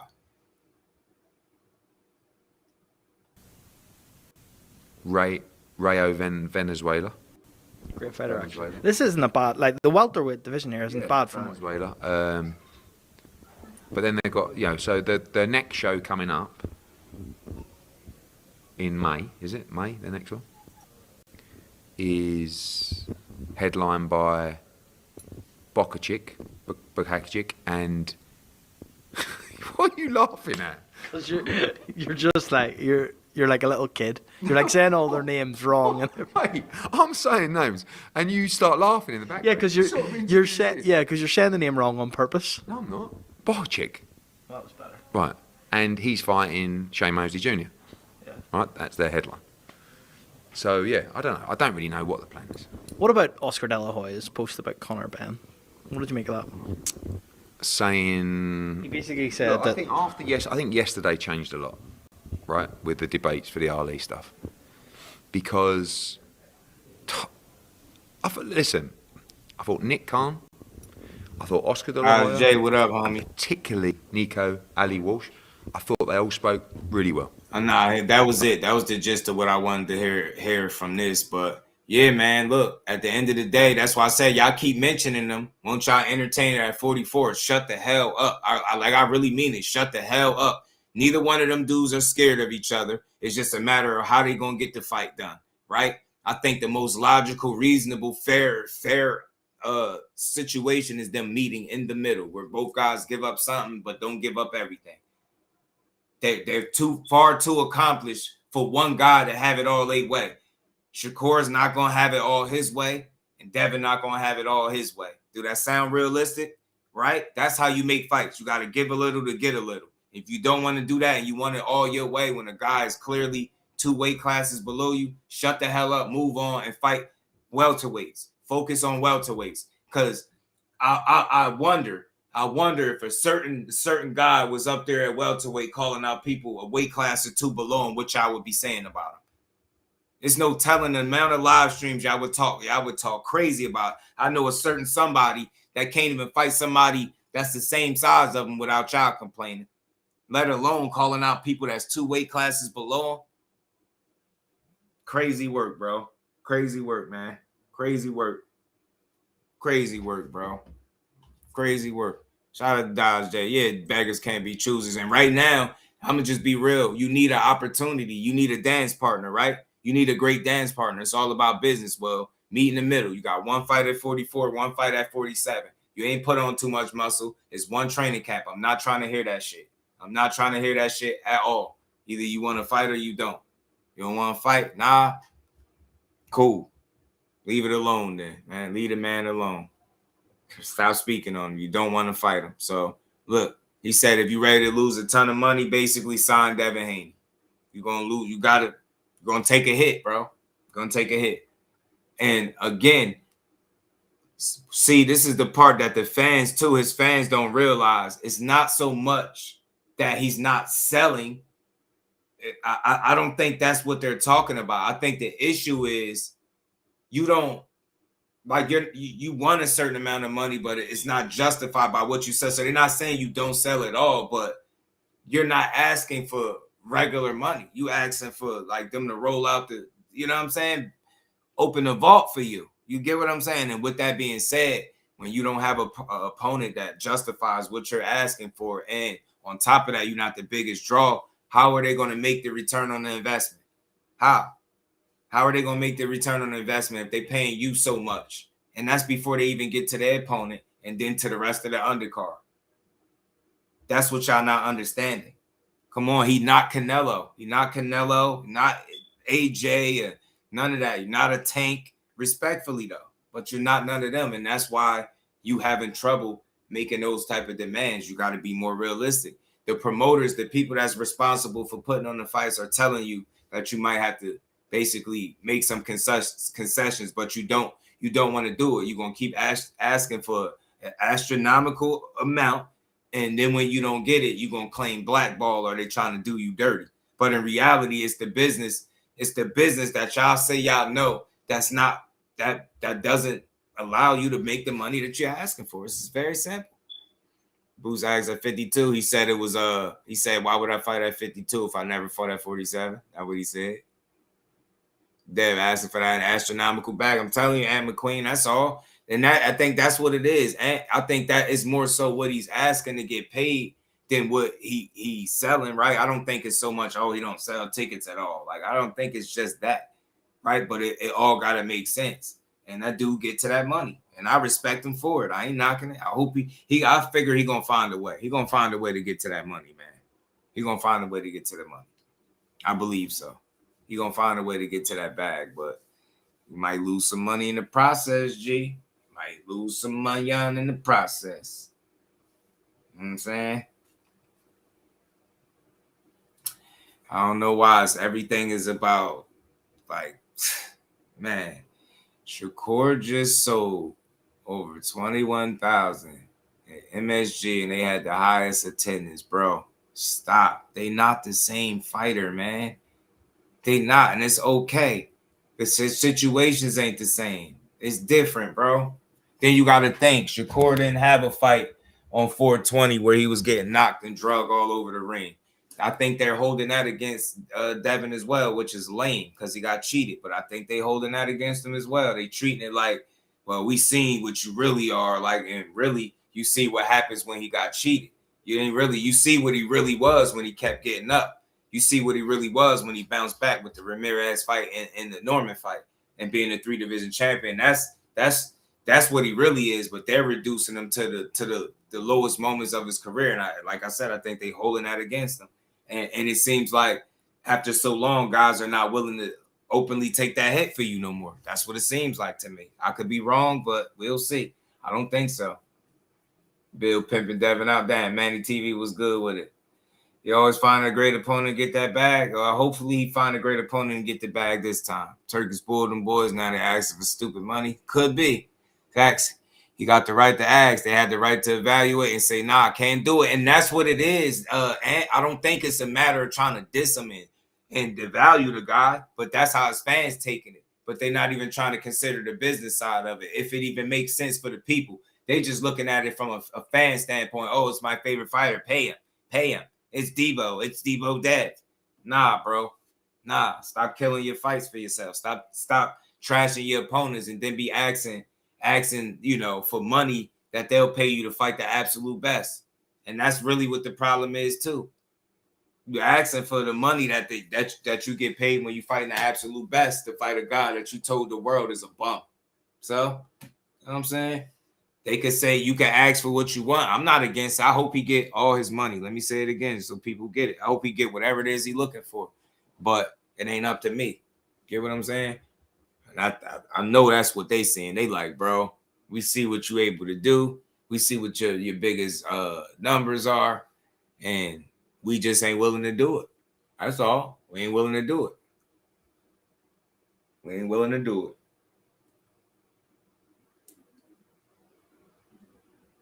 They said DH calling himself DHP. Where's the promotion? That's what I'm telling you about, bro. Part of me feel like that's what they on. They like, bro, where the promotion at, fam? Dig? All right, it's time to start promoting. And they like, man, I don't know. I do not know why the butcher. I see your comments, but I don't see him in the chat. What the hell is going on? Oh my God. I don't know if it's like you blocked or they're not blocked, bro. I don't get it. I don't get it. That's weird, man. Weird. I'm destroying his ex-partner's business. But that's the thing, though, man. Boots. You think boxing is just a one-size-fit-all, I guess. So if whatever Devin struggles is going to be Shakur struggles, it's going to be Boots struggles. Nah, it's don't. I was there at the not the Prudential. I was there a few times too. Corby packing that joint out, but I was there at the Wells Fargo. Boots pack his people. His people support him, yo. He can draw. He is a draw. You get what I'm saying? He can make money. You can make money fighting Boots right now. It's working, man. It's working. I don't think Eddie outed nobody. He ain't made Shakur, Keyshawn, Xander, Rolly, Ryan, and have excuses not to fight all of them. Smoking mirrors, but it's all of their faults. Butcher, it's all of their faults why the fights didn't happen. All of their faults. It's only their fault, bro. It's only the fault of the fighters why none of them fights came to fruition. Can't make this shit up, G. Can't make it up. But, man, look, Eddie Hearn said what he said. People going to be mad at him.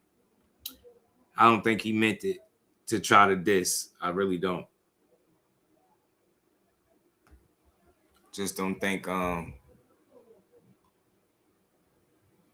buddy,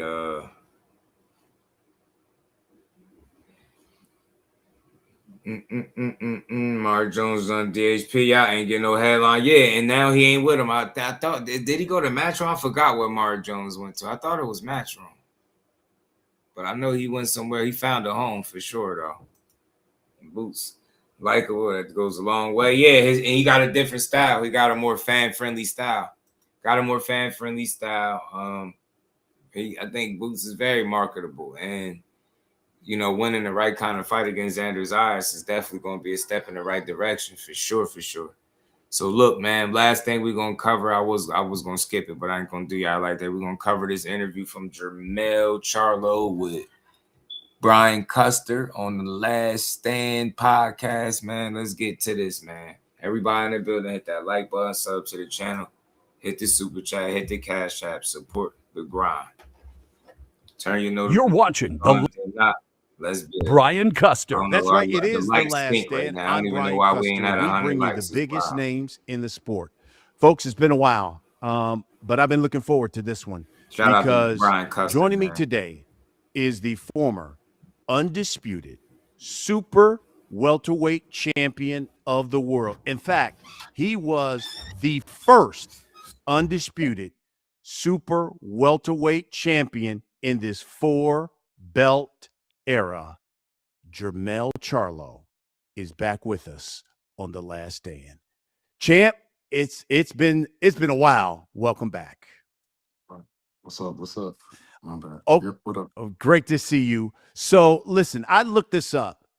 In September, it will be 3 years since we have seen bad, Golden Boy. Appreciate you, man. Appreciate you, ring. Bro. I saw you had a legal incident at the end of they know that none of those that you're projecting what Devin Haney is doing on every other fighter. That was him and Bill's claim to fame. We're bosses. We don't gotta be tied down. We work with anybody. We do this, we do that. Everybody's not trying to go that route. Just think about it. Like, everybody don't have the same trouble, man. The fact of the matter, every fighter situation is different. Devin Haney's problem is they seen him get dragged by Ryan, and they're gonna hold it against him.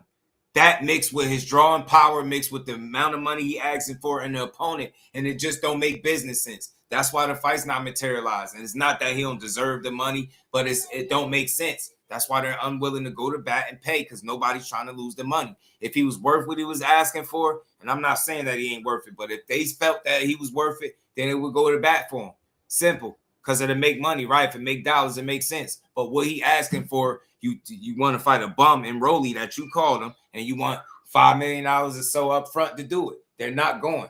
PBC don't do business like that, and you should have known better. If you didn't know then, you know now. So again, we ain't got to cry about this. Cool. All right, PBC didn't have it. They money wasn't right? They do bad business, right? Where you going to go now? Can't just be everybody's fault. At some point, you got to say, man, we got to make it happen. So it's still early, man. I ain't against the man, but he in a bit of a situation where they're going to have to figure it out. Put your thinking caps on and be realistic, man. You want all this money to fight. You can't get the same amount of money to fight anybody. You're not that kind of fighter. You don't have that drawing power. I know some people that if they was fighting Rolly, they I know when certain people fought Rolly, they got paid.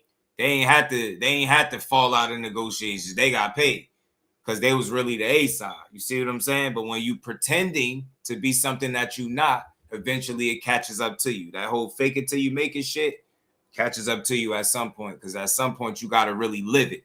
And now they being forced to live it, and that shit looking funny in the light. Straight like that is looking real counterfeit. Not them as a team, but this whole boss angle. That shit just looking like marketing now. That's all, respectfully. It's looking like marketing, and it's like, all right, well, what y'all gonna do? Ball in your court. Time to make fights. And it's like, they ain't paying us. They blackballing us. They don't want to pay us. Nah, that shit ain't gonna work. Nobody gonna feel sorry for you.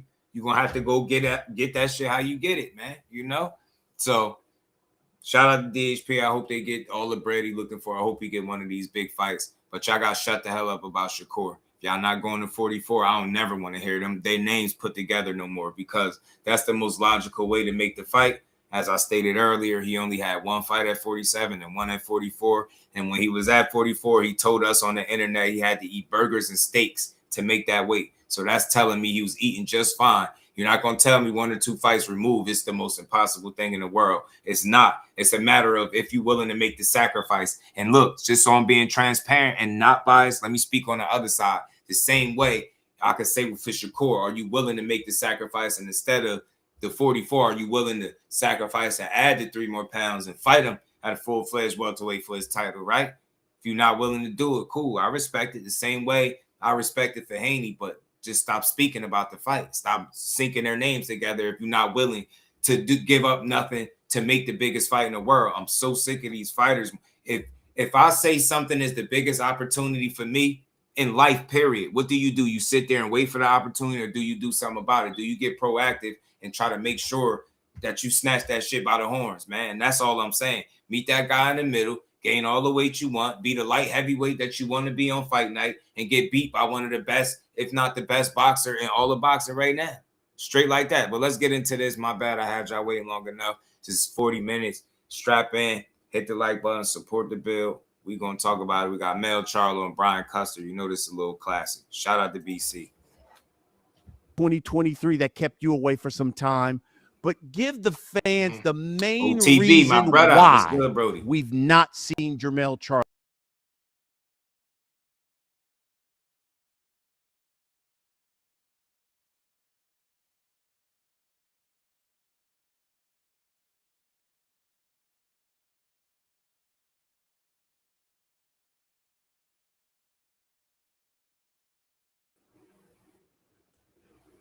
Accomplished a lot. I don't know. I tried to get back in the ring a long time ago. You know what I'm saying? Like I try to get back in the ring and try to get the people out on, bro. And I'm telling you, look, when he do get back, he not gonna have these money issues because they know he's gonna generate it. That's all I'm trying to say. And it's fans time for them to realize that he's been getting overpaid for a while now. And I just think it's up. It's like, all right, now, bro, we ain't. You know what I'm saying? I do think if the Ryan Garcia fight never happens, I don't think the situation is as rough as what it is. It ain't that bad. It's still early. It ain't like he been inactive or nothing.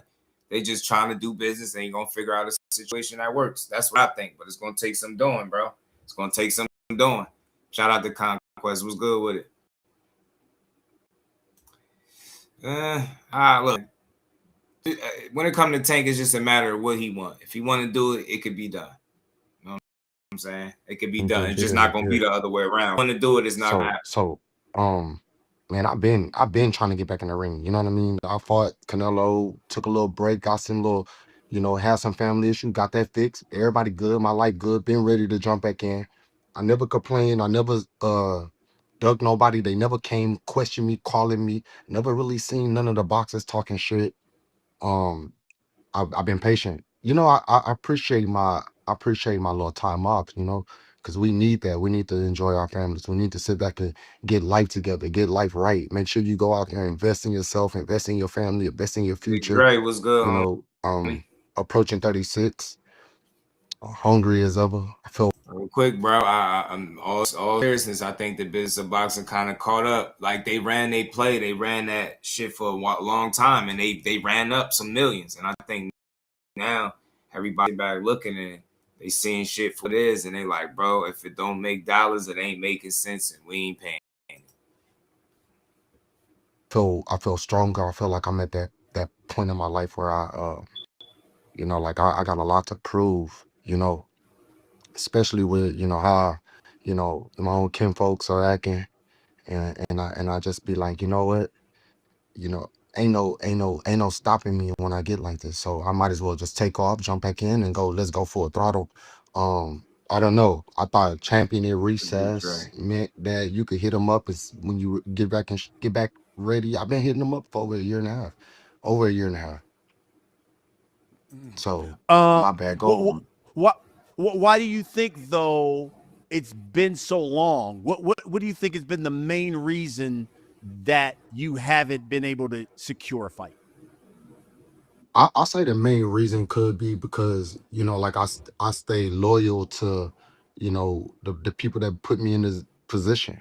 Like Al Listen up. Heyman is, he the leader over there at PBC and everything move after him. And so, I stuck with my team. I ain't go, like Ennis did and go sign with Eddie Hearns because maybe whatever the situation is that most of the PBC fighters, like we all know, boxing is no secret. It's not a BBC wasn't active the last couple of years like they was in the prior years. So that make people want to, down and this and that. But even as fighters, some of us don't know what's going on. Some of us don't know, what's really happening. But all we could do is just sit back there and beg for a fucking fight. Like Man, listen to what he's saying. Like, bro, and if we criticize these dudes for being inactive and be like, man, Charlo just talking. He all talk. Man, this was a damn undisputed champion. When it was keeping this dude active, he was one of the best fighters in all of boxing. And I ain't gonna forget that just because of some couple years of inactivity and a bad loss. Who gives a damn? That's life. That's life for you. But he telling you, man, I've been loyal to the PBC, and as a result, shit, that loyalty come with being on the sideline, being inactive. And again, their thing is for the PBC, it works different. They get paid. Some of these guys get paid so much that's one of the reasons why you don't see them as often either. You know what I'm saying? You get paid so much when you fight, you seeing dudes once and maybe twice a year. That's what's going on. So after a while, that shit got to make sense, bro. Exactly what I've been doing. Now I'm at a point where I've been appreciating and being patient. I'm not gonna try to just, I'm doing what I'm supposed to do. I'm calling them out. I want to fight. Letting it be known that I want to fight. Been letting it be known that I wanted to be back in the ring. Shit, like I didn't been to all of these 154 fights, kicking it and hanging it out. That's what I do. I gotta kind of calm down when I go to them fights. Though I understand. I be getting a little turned up a little bit because I'm be fired up from ready to fight and fired up from just life. So yeah, man, I'm ready to get back in the ring. So like I said, I still dealt with PBC. I stay solid with them and I ain't change up right now. And that's what of it course, is. PBC allow us to be businessmen. If I wanted to be back in the ring, hey, I did what I had to do. I want to reach out. I want to find out what my opportunities and options are. They running around with this lie. They running around with this stupid lie talking about I asked for a tune-up fight and this and that. Man, I don't ask for no tune-up fight. I don't get ready for no tune-ups. Tune-ups can't even make me get off the couch, homeboy. So I'm enjoying life right now. And we good. Earl's been talking about, he the big he want us to, he the more dominant guy in the division. He don't need to build. Everybody want him for the money. Bro, that ain't what we trying to prove right now. At this point of our life, I for sure I'm not trying to prove about, hey, we're gonna prove, we know we're gonna get big figures because we know who we are, as a professional. I don't care what they say, go out of town, this, That's that, real. Olympic amateurs, any of that. That don't matter to me. I was Derek's first world champion. I was Derek's first unified champion. I became Derek's It undisputed might be. champion. I mean, if they don't get him back My active, accolades as a but professional shit, at boxer, least he when had a we from run. that amateur shit and all of what we. I'm not one of those fans where it's like, oh, what have you done for me lately? I ain't that. I respect him as the guy that he earned the reputation, right? And it's crazy how for us, all it takes is one fight, and it's like, well, he ain't that guy. And it's no, I rock with Charlo, but I don't know how much he's gonna be able to get done because of how the PBC moved. They ain't been active for real in these last couple of years like that, and it's starting to show. And their biggest earners and some of their biggest names on their rosters on the sideline for far too long. Like, you think Charlo should have been this inactive after fighting Canelo? Like, think about that. Get what I'm saying? Like, that's part of the problem in boxing anyway. So dudes miss out on prime years just with inactivity. And I know him without saying too much. That's his loyalty got him there. That American dream. Hey, I was a villain. I came from nothing. I came out of the dirt to get to this position in boxing. So no Olympics, came from the mud. Think about it. and representing myself. I represented Lions Only. I brought my brother along with me. He wouldn't even sign with nobody. De La Hoya them had me by myself, and I was just racking up the wins, fighting Mexicans all over Texas and different places. I went to Quebec, Canada, and fought, and then 15 hard fights. You know, I'm fighting Bernard Hopkins' nephew. He worked for the company. My odds been against the wall. So then, you know what? I like it this way. This is the way I was brought up. So I stuck to this. My bad, Doc. Now, when you look at the 154-pound division right now, when you left, obviously you were the king of the division. When you look at it now, who do you say is the best fighter right now at 154? It got to be for Sebastian Pandora at 154. To me, and the reason why is because he got a couple of advantages that he can take advantage of during certain fights, but he got a lot of disadvantages with his advantages. So, it just he ran to the right fighter, which was Mendoza. That was in his show. Once you step up to that level like that, and then it was just skills, the level in skills. It wasn't even a level of I don't know, but you can't underrate Mendoza. What he did, he completed the objective. Thurman didn't. All that hooping and hollering and talking and yapping and bye and playing flutes and shit. That shit ain't work. Them motherfucking shit ain't work. Whatever. That motherfucking shit just got his ass motherfucking. OP He was was good, too homie. fucking focused on that shit. But anyways, hey, well wishes to Keith Thurman. Hopefully he move on and start doing some other flute playing somewhere else in the Man, stadiums this or man something. talking about flute playing. So I was not ready for that. I was not ready for that. But let me ask you this then. Talking with people at the PBC, one of the things I did hear, they said Pandora is looking like the guy to beat up there at 54. And I'll say this, big dog. I hear you. A lot of people criticize him over the Canelo fight. But I don't know how many people really actually went back and watched it again. I don't think he quit at all against Canelo. I think what you seen was a guy bite off more than he could chew. I mean, unfortunately, you seen he was in over his head in there. Like, imagine, think about something. He's a career 54-pounder. He was coming off an injury and jumping up 2 weight classes, right? No warm-up fight, no nothing. Just straight to Canelo. Off the injury, you know what I mean? And the layoff. And then on top of that, this dude at 54, where he fought at all his career, is his power is something that's able to separate him from them dudes down there. So whenever, even if he got in trouble a bit, his power could be the game changer or something. Like you've seen it in one of the fight where he fought John Jackson. He was losing that fight on the cards. I think his power got him out of it.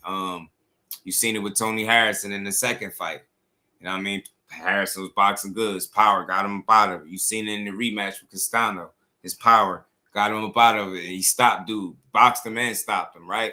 So at 54, his power is effective. At 68, all of those same shots and that same success that you had down there, when you having it against this dude, none of your punches are doing anything. So I think what you seen was not that he quit, but you seen a guy whose confidence got slowly, leaked out of him. You know what I mean? He just, round by round, his confidence, you know what I mean?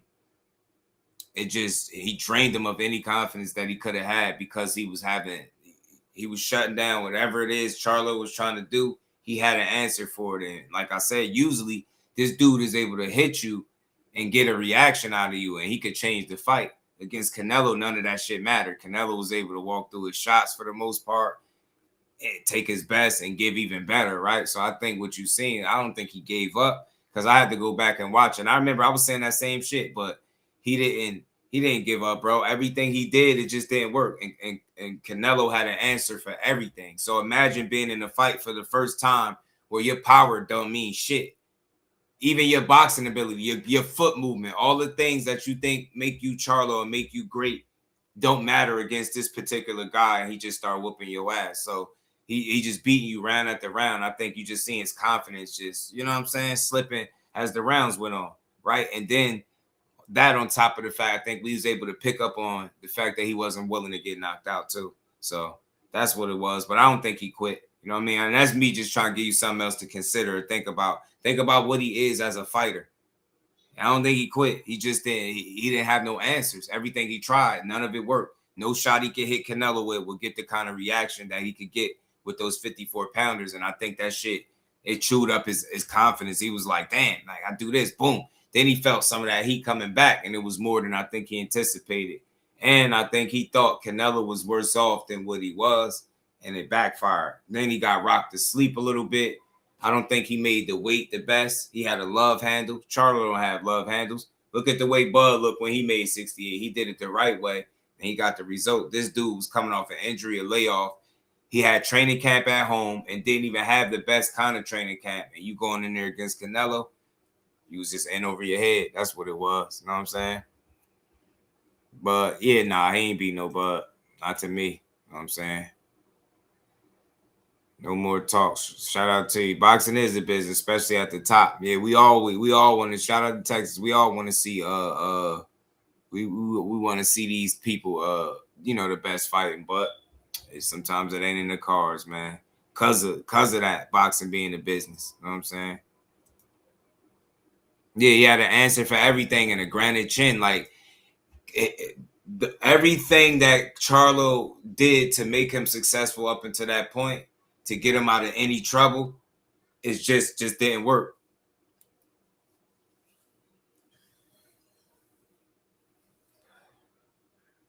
I'm about to end this. I ain't even getting through the rest of this. I don't even want to keep talking about this. All right, man, look. Man, bro. Man, some days I just don't know, man. I don't know, man. Look, all right, Charlo is a scary guy, and he ran. I don't make excuses for nobody. I just tell it how it is. I try to give people something else to consider. It's easy for us to assume that a grown man quit or gave up. He didn't have an answer. Nothing he did was he's successful at. That's not an excuse. That's the reality. Did you see it any different? Because that's what I seen. Was his power and factor at 68 the same way it be at 54? That's not an excuse. That's the reality. Was the footwork, the foot movement, and all the shit that he used at 54, was any of that a factor at 68? No, it wasn't. It's not an excuse. It's just the reality. I don't gotta make I don't get paid to make excuses for Charlo. I know I'm logical and reasonable about what I'm saying. People that only see shit one way, you will take it as an excuse. I'm not making no excuse. That's not I ain't getting paid to make an excuse. I'm just a realist. I know how to have a conversation past somebody's initial train of thought. Yeah, we could all, and I even told you, I even said the same thing at first. Yeah, he gave up and this and that. But you're talking about a dude that's a career 54-pounder. Career 54-pounder, never fought outside of that. He was coming off an injury and a layoff. That's not an excuse. Those are facts. You're not going to get the best version of yourself.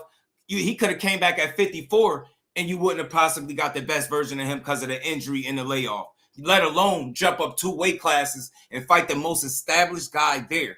That's not an excuse. That's a reality. There are weight classes for a reason. Charlo, you could see it by the way he made the weight. He didn't do it the way Bud did. He didn't take the time and really acclimate to the weight class the way Bud did it.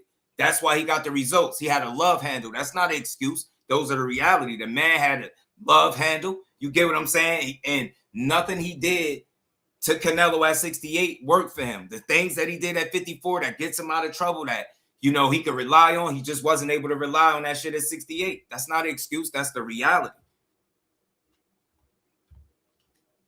Let's keep going, man. Y'all smash the like button, man.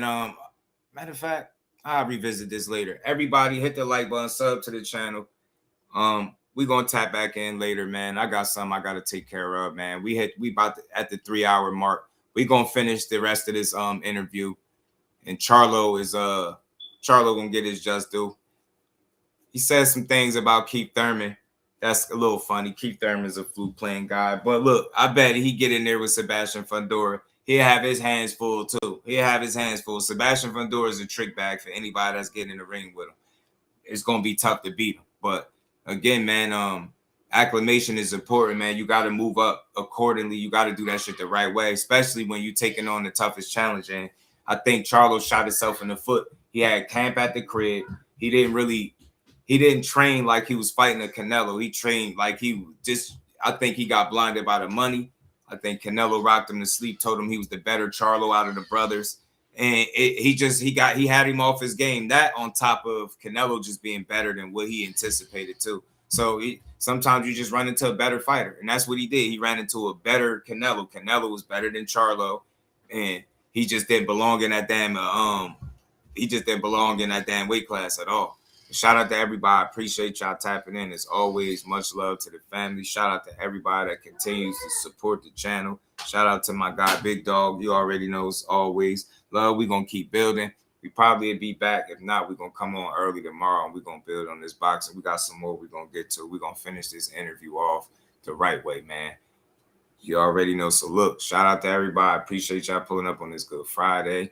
And we might spin the block tonight, man. It's a good day. It's a good day. Bring crab cake sub. I never heard of that. Damn, that sounds good. Over East Baltimore, Pratt Street, like 10 minutes away from a crib. I want to try this. It's this spot that's like 17 minutes away from me. They got a strawberry cheese steak. I know that sounds crazy, right? Strawberry cheese steak. I want to try it, bro. I got to. Yeah, nah. I know personally, Big Dog. He had his crib. He had his camp at the crib. And what I mean is, he had like the camp at home, doing laps in the swimming pool. Like, you know how dudes usually leave there, go off somewhere for the training camp, lock in and put themselves through it. He didn't do that. He just got like rocked to sleep. To me, it felt like the money just made him lax, and he didn't go all out. And you can see it in his body. Like I said, go back and look. You ain't got to watch the fight. Go look at it. It's a love handle there. You do got a love handle, and you can see it. He hit Canelo with some shit in one of them rounds, and Canelo ain't do nothing but like look at it and like damn near laughed at him. You know what I'm saying? He's just like, what? That wasn't shit. Charlo started looking like, man, I'm in trouble. I think that's what it was. Like, he got in there anticipating an older, slower guy, but he got a fresher version of what he thought. Man, man, it's only a boxing conversation, Big Dog. But I gotta cut out and do something. We had like the 7-8 minute mark here. It's a 40-minute interview. We're gonna finish this interview, bro. We're gonna probably review the whole interview, react to it. We're gonna do it the right way, man. I just gotta take care of something real quick. We all good though. Good Friday. We had we had over, man, I think over 24 hours of streaming this week. You know what I'm saying? We put that work in. Shout out to all the channel members, everybody that continues to rock out and support the grind. Shout out to my dog, Rodzilla. What's good with it? Everybody hit the like button, man, and we're going to be back later, man. So